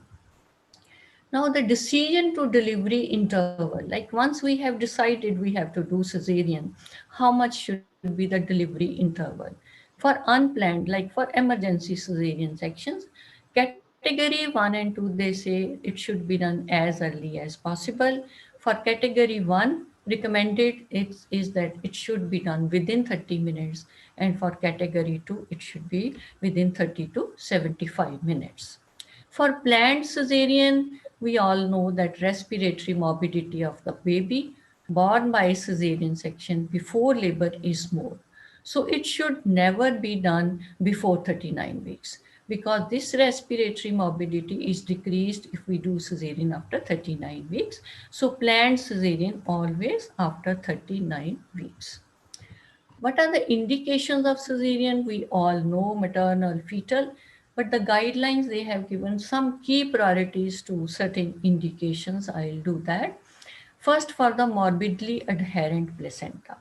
What guidelines say that if at 32 to 34 weeks, if the color Doppler ultrasound has confirmed that this is placenta previa and it is morbidly adherent placenta, offer the woman MRI and tell her that this has an edge over the ultrasound to know the degree of penetration of the placenta inside the myometrium. Tell her that this MRI is safe for the baby, but the long-term consequences on the baby is still under study. Then the second priority they have given is the cesarean section on demand. Now, if woman demands cesarean section without any medical indication, discuss with her in detail why she wants to have this, whether she is having any anxiety or having some fear about the vaginal delivery. Offer her mental support. Like you try to remove her fear, her anxiety. If even after offering these sports, still she doesn't want to go with vaginal delivery, then respect her decision. If you are not convinced, you can refer to another doctor who may do her cesarean on demand. The third key priority given in the guidelines is the HIV positive woman. When will you do cesarean to reduce mother to child transmission? They say if the woman is on highly active antiretroviral therapy, and do cesarean section if the viral load is more than 400 copies per ml. If she is on any ART, do cesarean section if the viral load is more than 40 copies per ml. If she is not on any ART, do elective cesarean. If she is having HIV plus HCV, do cesarean section. Then is the if she is having primary genital herpes in the third trimester, do elective cesarean. But for recurrent herpes, the indication of cesarean is uncertain. We all know that we will give preoperative and postoperative care, everybody knows. But the thing is about the antibiotic prophylaxis. So far, traditionally, when we were students, we were taught that give the antibiotic prophylaxis when the baby is out and the cord is clamped. But the guidelines, the newer guidelines say it is better to give the antibiotic prophylaxis before you give incision, 15 to 60 minutes before abdominal incision. And the choice is first or the second generation cephalosporin. And the best is cefazolin if we give 1 or 2 gram IV, because it is broad spectrum and it has less incidence of allergic reactions. Do not use amoxiclav when giving antibiotic before skin incision to prevent necrotizing enterocolitis in the baby. Follow WHO safe surgical checklist. We all know about the anesthesia regional, but certainly general anesthesia if there is sepsis, if there is hypotension or coagulation disorder or congenital heart disease. Regarding abdominal incisions, we all know we have vertical incision, we have Pfannenstiel, Jolcon, Maillard's incisions, and these are the Pfannenstiel. This is curved incision, 2 finger above the pubic symphysis. Jolcon is the transverse incision that is 3 centimeter above the pubic symphysis. Maillard is the muscle cutting incision. Then we have the vertical incision. How they differ in all when we follow one procedure or the other. Pfannenstiel, we give curved incision, and rest underneath dissection is a sharp dissection. And the Jolcon is we give a skin incision as a sharp, but it is straight incision. Edges are not curved. And underneath entire dissection is the blunt dissection that we do with the fingers after giving midline 1 to 3 centimeter incision with the surgical blade. Misgaledoc is the procedure that follows Jolcon incision, and the sheath is by the transverse semi-open scissors and then the entire blunt dissection. Then there are, in the literature, there are no RCTs which has compared transverse versus vertical incisions for cesarean section. Mind, it is for transverse versus vertical. Whatever we see the evidence, it is from the general surgery RCTs, which has compared transverse, vertical, and the oblique incisions. They have given that transverse has less postoperative pain, wound adhesions, and the infection rate. This is NICE guideline evidence 1A. This is updated in 2019. Then about there are 4 RCTs which are quoted in NICE guidelines which have compared transverse, different types of transverse incision for the cesarean section. Of these 2, they have compared Pfannenstiel and the Jolcon. And of the 2, they have said Jolcon is associated with less operating time and reduced postoperative febrile morbidity. This is evidence level 1B. And 2 RCTs have compared Jolcon and the Maillard incision, showing that there is no difference, significant difference in the operative and the post-operative morbidity. This is evidence level 1B. Use of separate surgical knives for the skin and the deeper tissues is not recommended, as this does not decrease the incidence of wound sepsis. Of the uterine incision, we all know it is lower segment transverse incision that we most of the time we use. This is curved incision. Then we have the option of low segment vertical in only very few cases. Then the classical, again rarely we do, especially in the morbidly adherent placenta. Then there is J, U or T, inverted T shape. If you need to give inverted T, J and U is preferred over inverted T. Then when there is well-formed lower uterine segment, It should always be that incision after giving 1 to 2 centimeter incision in the center. Extension should always be blunt extension of the incision because this reduces blood loss and incidence of PPH and need of transfusion. Again, evidence level A. And forceps should be used to take out the baby only when there is difficulty in delivering the head of the baby. For delivery of the baby, we all know for delivery of the head, we need to flex the head so that smaller diameter comes out of the incision to reduce the trauma, to reduce the extension of the tears. For free floating head, we know we have to rupture the membranes first so that like a drains, head comes further down, it fixes, then you can flex the head or you can apply the forceps or you can apply vacuum. For deeply engaged, there are different options which are available. You can do vaginal manipulation by the assistant, or you can do a breech extraction or patwardhan, and any of the option in which you are familiar. For breech delivery, all the maneuvers they are same as for vaginal breech delivery. For transverse or oblique lie, we need to catch hold the foot of the baby. For placenta, the guidelines say to be delivered by controlled cord traction at cesarean, not by manual removal. This reduces the risk of endometritis, which is high up to 8%. For delayed cord clamping, more evidence is needed, more RCTs are needed. For closure of the uterus, the recent update of NICE says no exteriorization of the uterus. But it's not always. You may have to exteriorize when there is lateral extension of the tears, or you want to see the posterior extension of the tear. Then closure of the uterine layers is 2 layers is recommended with Vicryl 20, or you may use 10. Chromic catgut, they say big no. Visceral and parietal peritoneum, the guidelines say no need to close, but definitely we'll close visceral peritoneum when there is evidence of chorioamnitis, when you want to localize the infection to the uterus, not to the abdominal cavity. Then they say close the rectus muscle gently.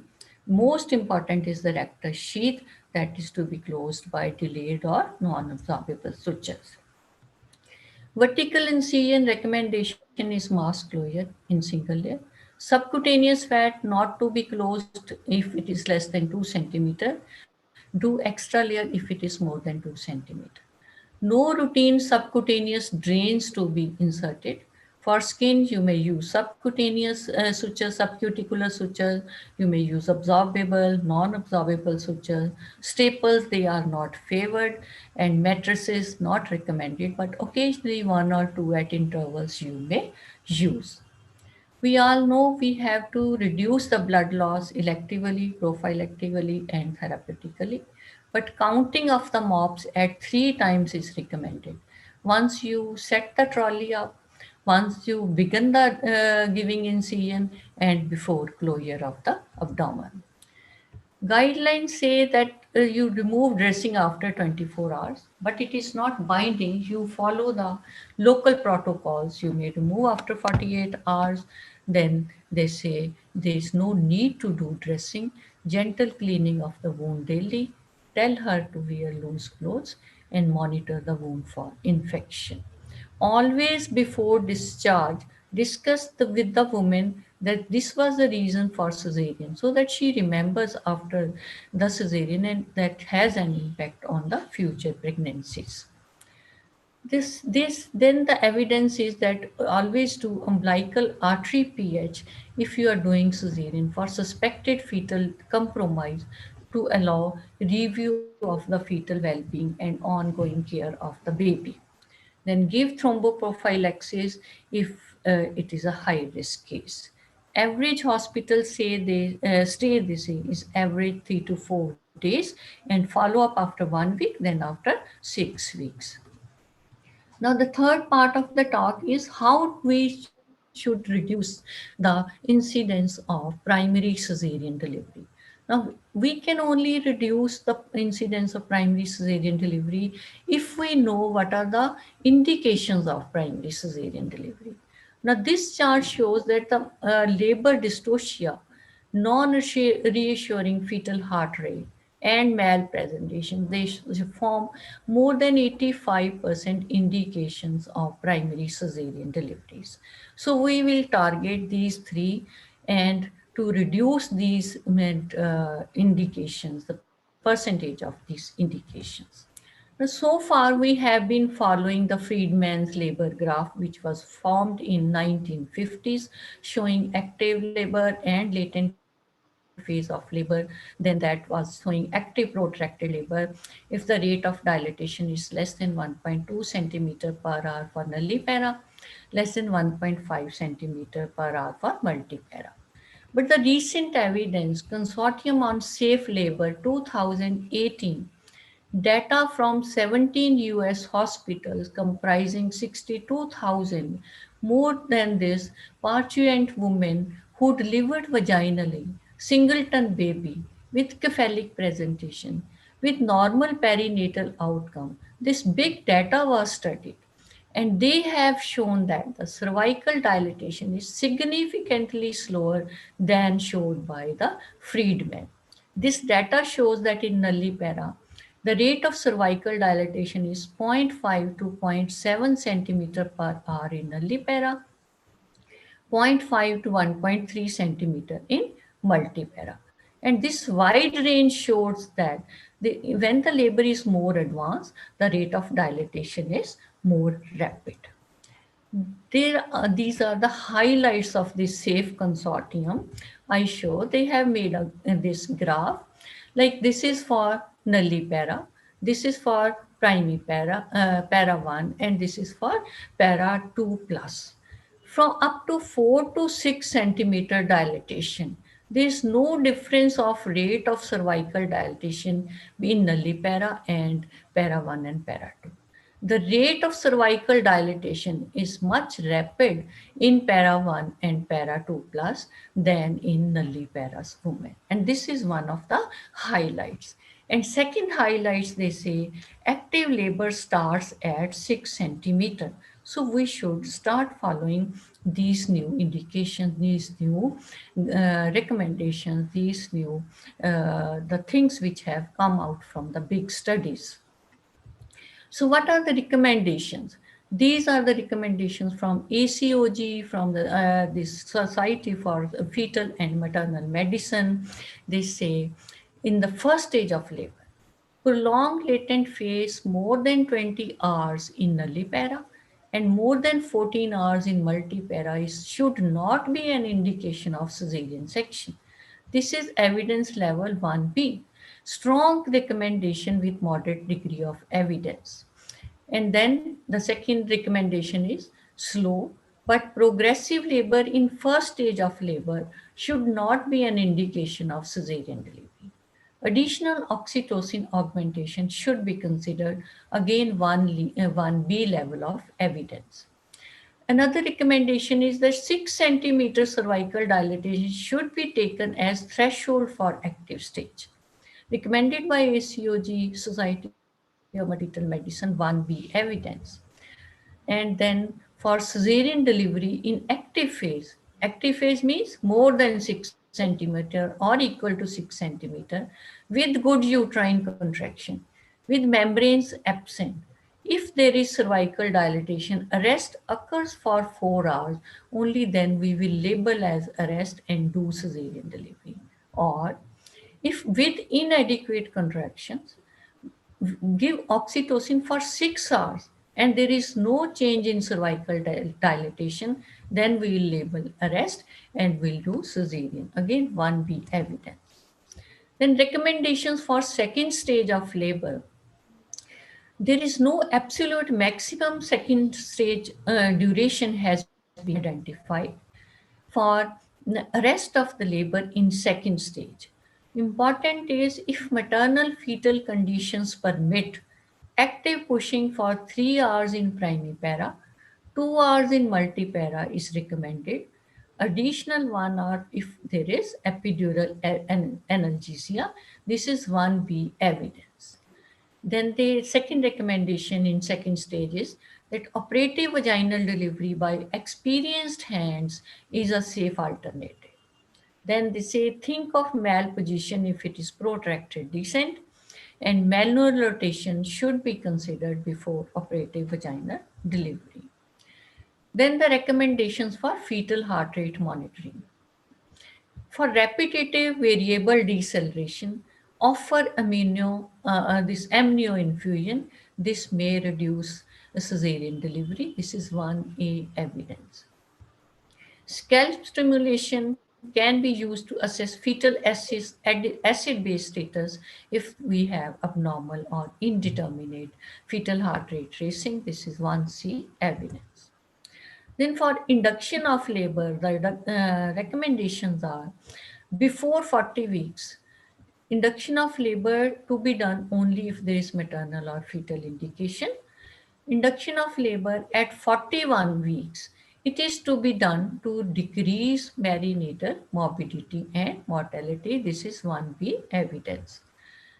Then another recommendation is always use cervical ripening agents before induction of labor. You may need use combination of cervical ripening agents. Then cesarean delivery for prolonged latent phase can be avoided if maternal fetal conditions permit. Oxytocin administration for 24 hours may be given 12 to 18 hours after membranes rupture. Then for malpresentation, the third biggest chunk of the indication in primary cesarean delivery, and most of it is for the breech. They say always assess, document that breech is persisting at 36 weeks. Offer external cephalic version if it is not contraindicated, and document it that you have offered external cephalic version. 1C evidence. For suspected fetal macrosomia, more than 4,500 gram if a woman is having diabetes, this is 2C evidence. They say estimation of fetal heart by ultrasound. It is in the later gestation, it is not that precise. For twin delivery, the recommendations are allow vaginal delivery if the first baby is cephalic, 1B evidence. And for herpes simplex, if there is history of herpes simplex, active we will do primary herpes simplex. If there is no active genital lesions, but only there is history of herpes, they say offer acyclovir at 36 weeks to prevent genital outbreak and to reduce the viral load. So at the end, I will like to say we should keep our, though we are old-fashioned doctors, we are little hesitant to get the new guidelines application in our clinical practice, but we must always try that new labor room protocols should be followed so that everyone jointly we can reduce the number of primary cesarean delivery.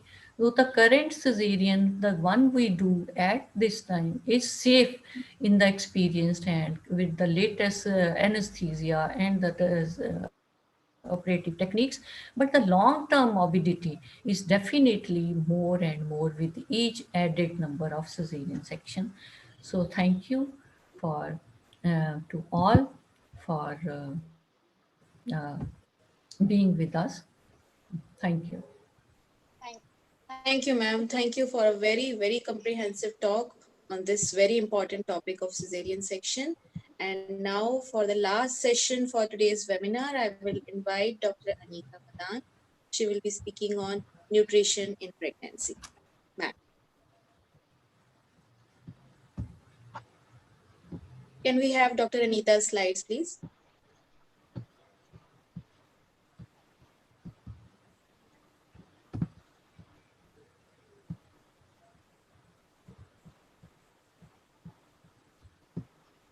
Am I audible?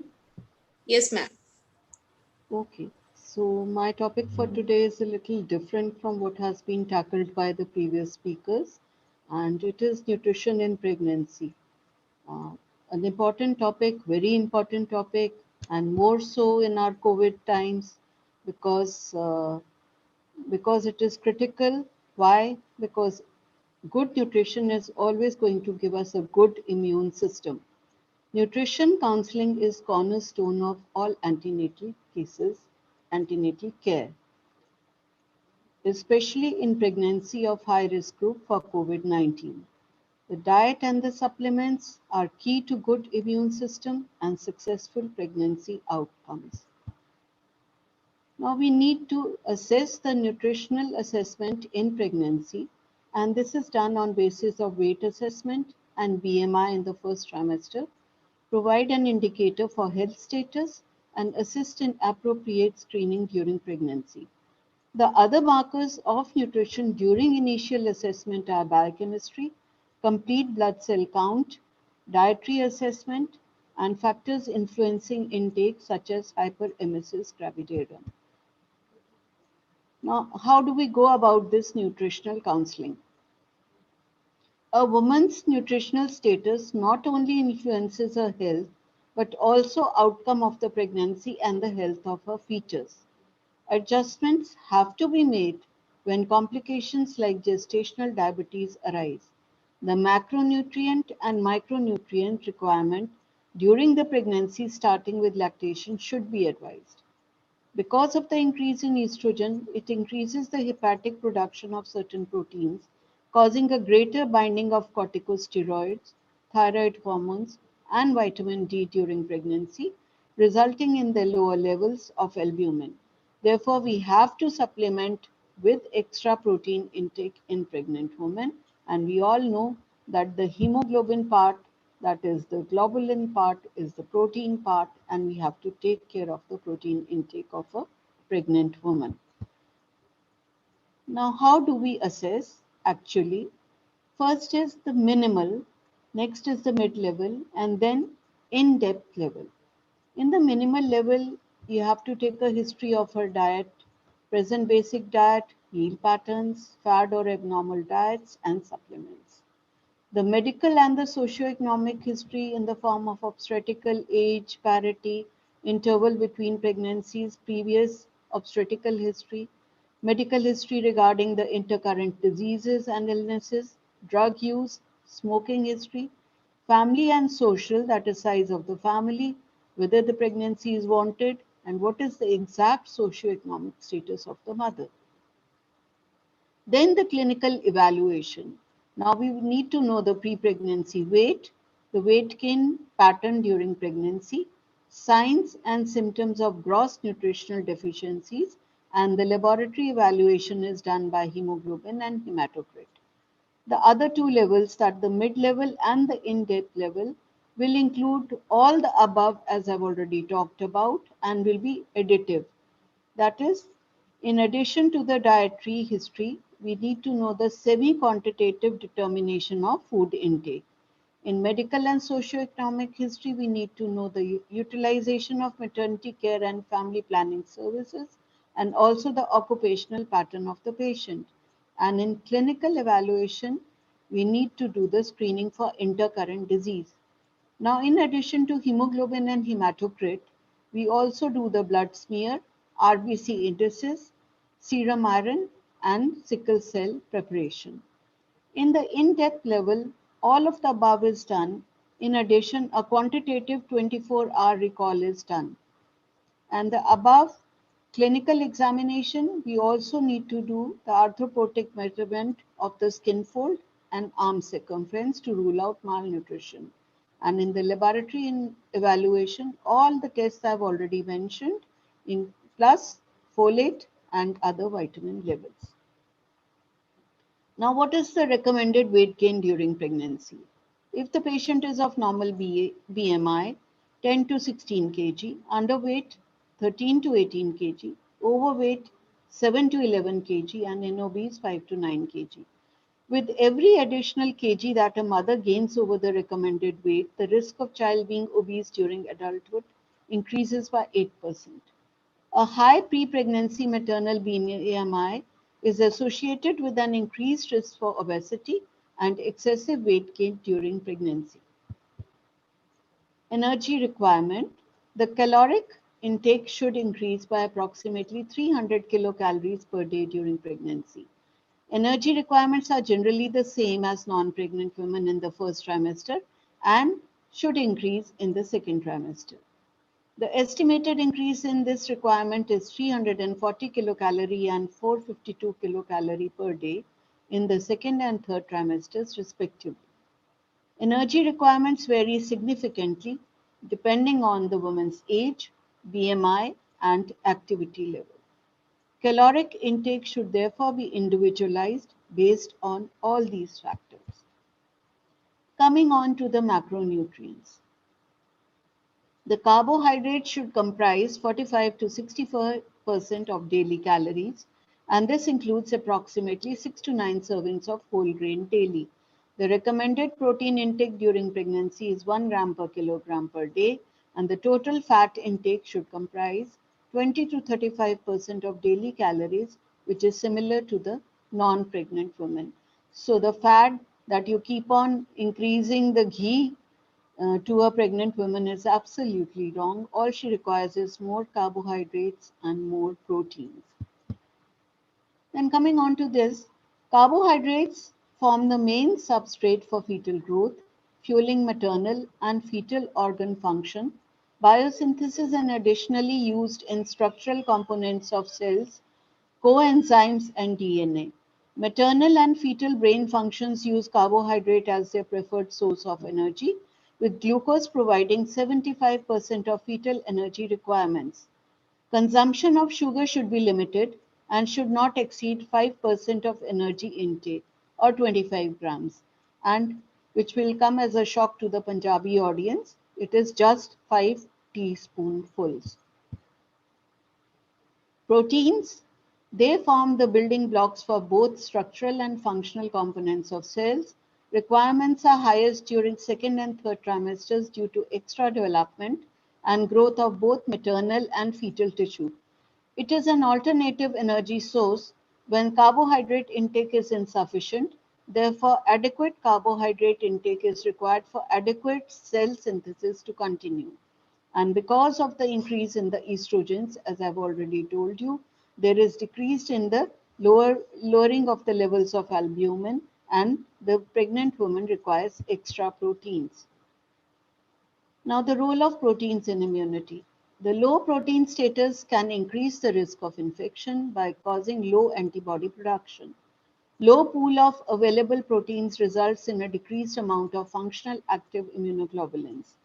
Protein malnutrition and increased susceptibility to Zika and influenza viruses is related to cell-mediated immunity and decreased function of neutrophils, complement system, IgA, and antibody response. And I can add the COVID infections to this also.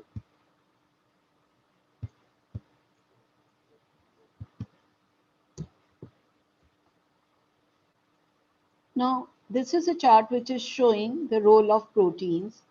We know that the proteins help in improving the cognitive function, wound healing, they are hypolipidemic, they increase the muscle strength, they have anti-inflammatory role, promote bone growth, have and reduce the antioxidant increase, rather they reduce the oxidative stress, they are antimicrobial, immunoregulatory, anti-diabetic, antihypertensive, anti-cancer, and also help in lowering the cholesterol level depending upon how much proteins we are consuming, which will bring down the fat content of our diet.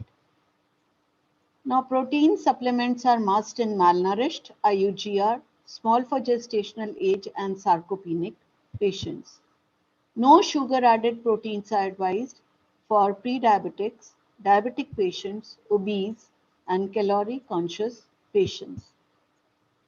Omega-3 fatty acids are critical for fetal brain development and have been associated with improved vision in preterm infants, as well as better cardiovascular health later in life.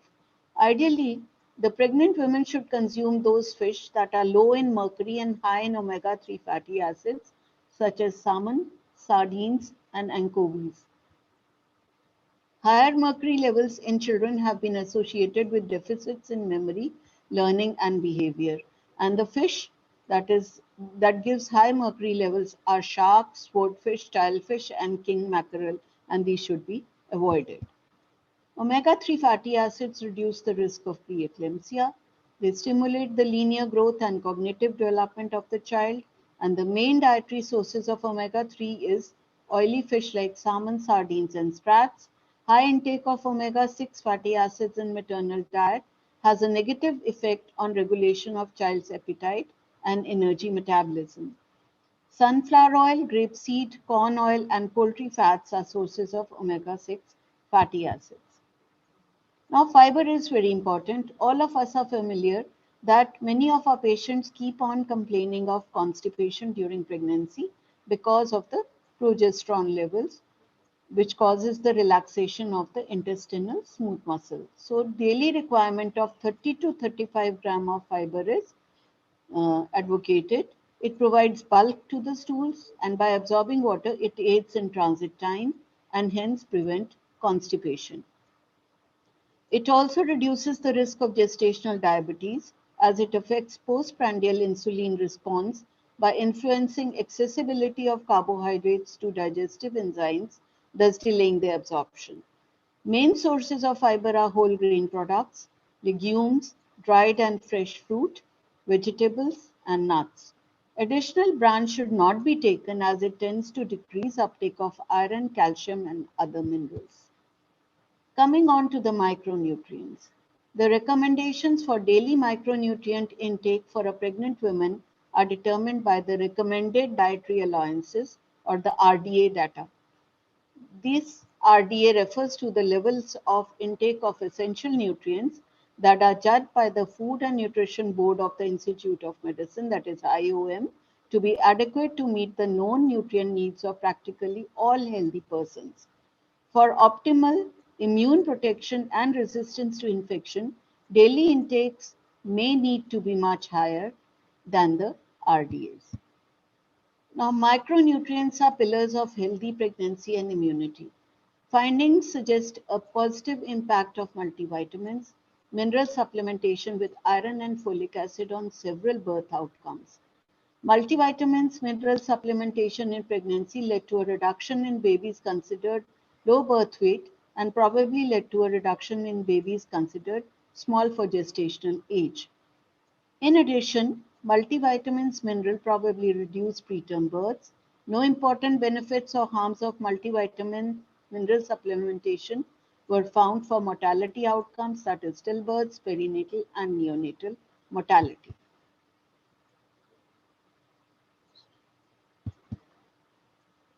Now, the mineral requirement during pregnancy is shown in this chart. You require calcium, iron, phosphorus, copper, iodine, zinc, molybdenum, chromium, magnesium, manganese, and selenium. And out of these, the calcium and the iron are so very important. Now, preconception and first trimester, we all know that folic acid 400 microgram per day should be advocated. And the critical nutrients during first trimester are protein, folic acid, vitamin B12, and zinc. In the second and third trimester, energy intake is especially important since 90% of fetal growth occurs during the last half of gestation. And here, in addition to protein, iron, calcium, magnesium, omega-3 fatty acids, and DHA also become very important. Now, ICMR has put forward 2020 RDA recommendations, and I'm not going into the detail of this, though this chart is showing the daily requirements of vitamins and minerals according to the RDA. And coming on to the pink part, that is in the pregnant woman, the calcium requirement goes up both in pregnant women and in lactating women. The folate requirement is increased, almost doubled up, and iron requirement is also increased. Now we have fourth generation folate also in the market. These are stable at normal temperature and humidity.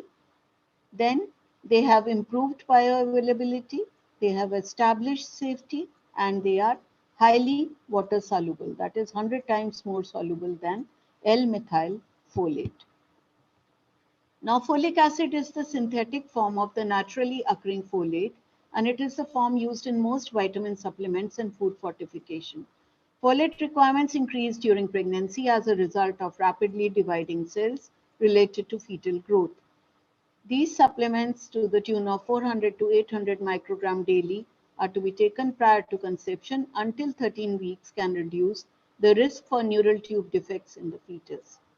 Women with a history of neural tube defects will do well if they, in a prior pregnancy, would do better if they take a higher dose of folic acid daily for subsequent pregnancies.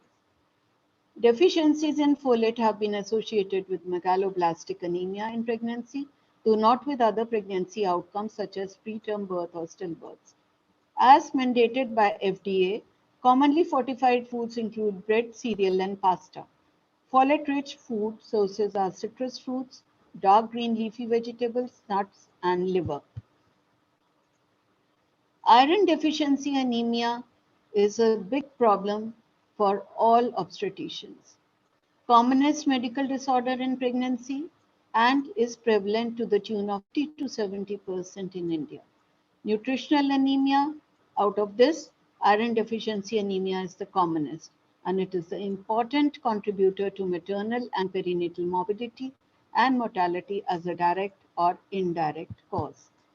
Now, ICMR anemia severity classification according to the hemoglobin values is mild is 10 to 10.9, moderate is 7 to 9.9, severe is less than 7, and very severe is less than 4. Now, iron and vitamin C have a role to play.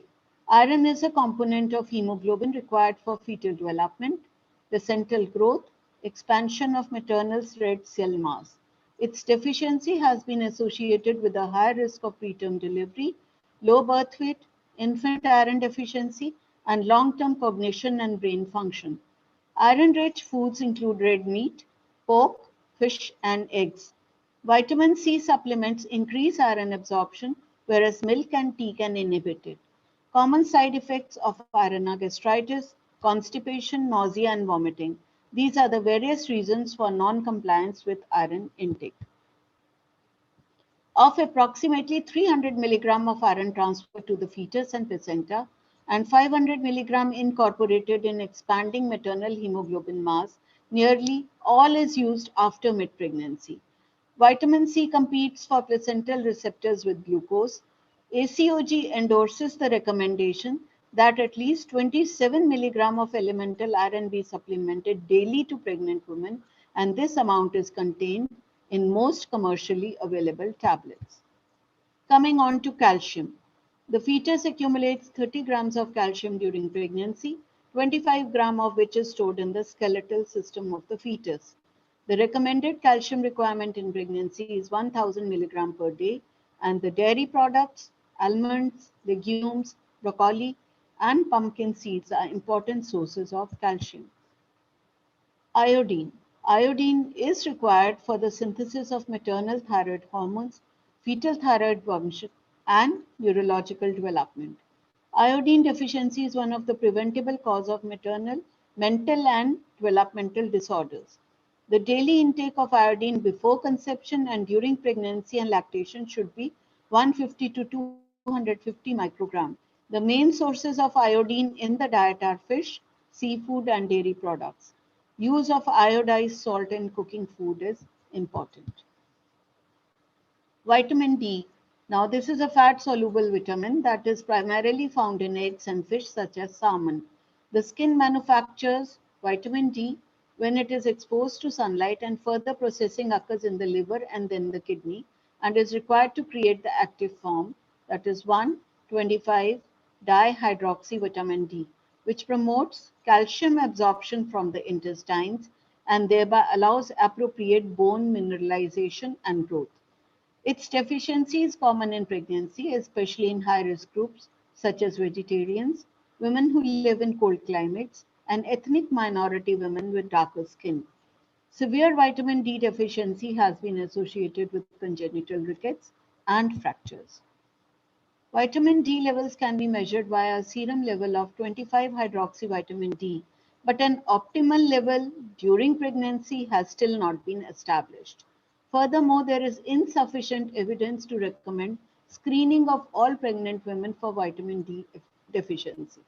The recommended dose of vitamin D during pregnancy is 600 international units per day. If vitamin D deficiency is discovered during pregnancy, then supplements to the tune of 1000 to 2000 international units per day can be given. Routine vitamin D supplementation during pregnancy to prevent preeclampsia is also not recommended. Coming on to vitamin A. Now, this is essential for cell differentiation and proliferation, as well as development of the skin, mucous membranes, that is of the GIT and the respiratory system. Offsprings of mothers with vitamin A deficiency have decreased immune function.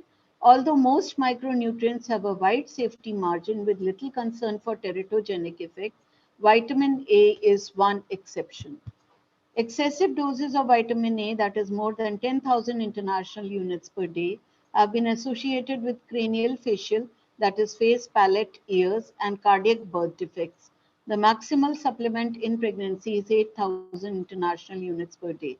It is the retinol form of vitamin A which is to be considered teratogenic and not the carotenoid version, which is found in carrots. Now, water, we tell the patient to take sufficient amount of water, number one, to prevent constipation, and number two, to prevent UTI. The volume of liquid required is 2 to 2.5 liters per day. It should increase gradually as the pregnancy advances. The volume depends on body mass of the woman. Recommended amount is 35 ml per kilogram per day and no less than 1.5 liters per day. Now, nutrition in special situations is so very important.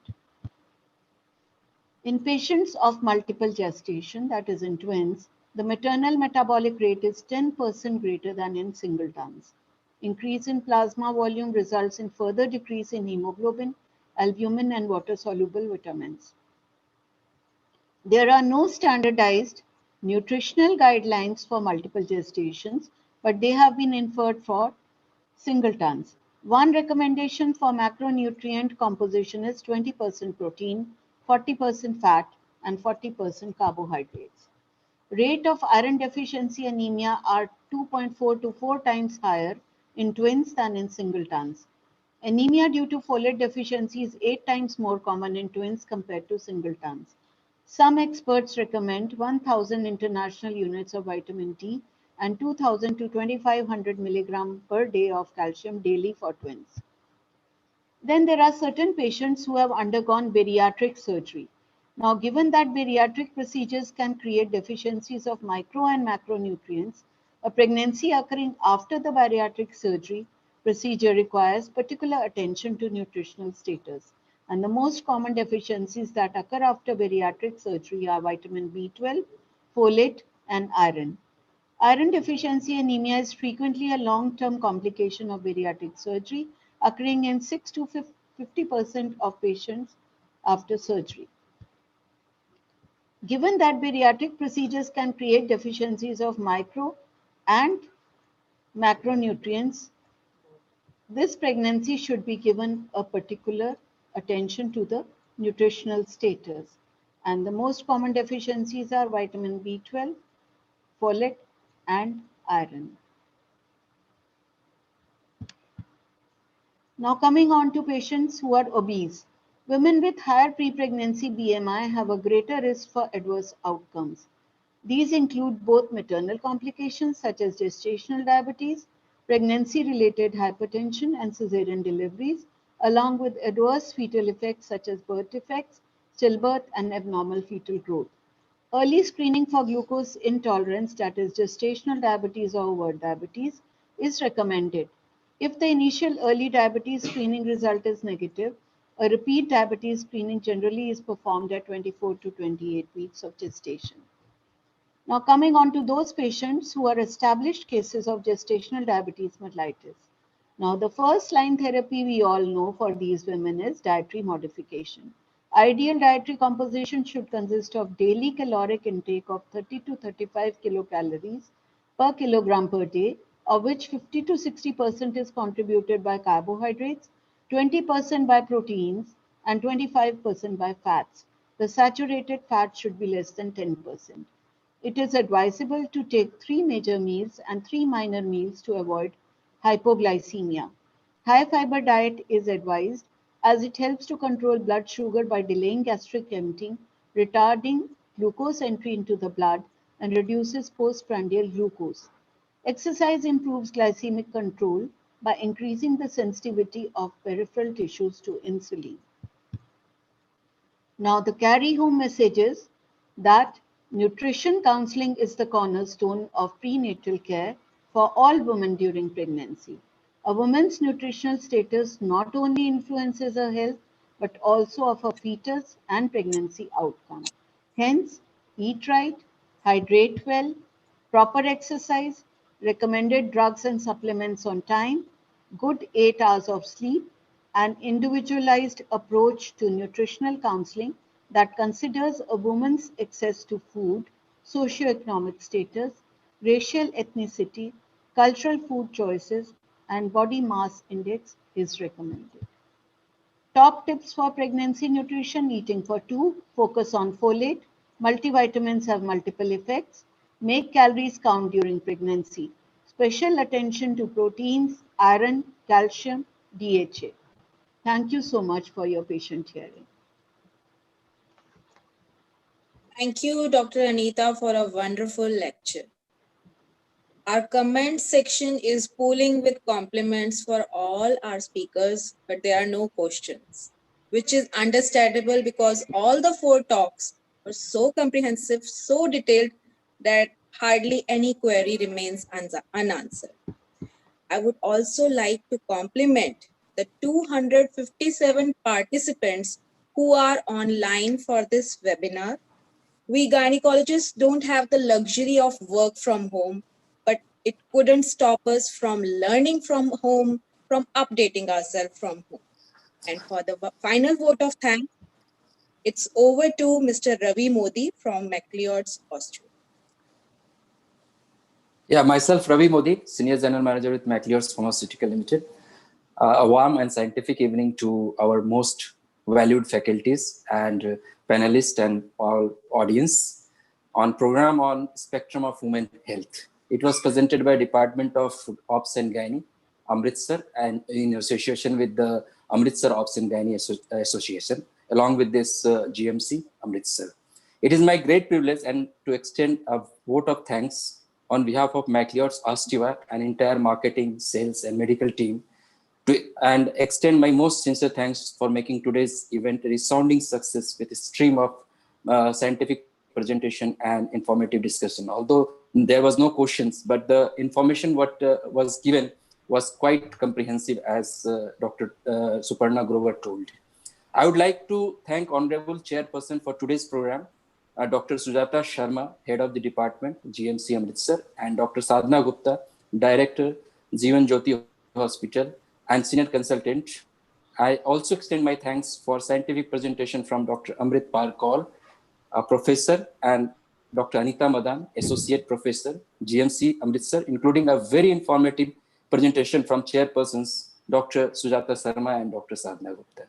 We have been fortunate to have the dynamic moderator, Dr. Suparna Grover, Associate Professor from GMC Amritsar, and I extend valued thanks to her.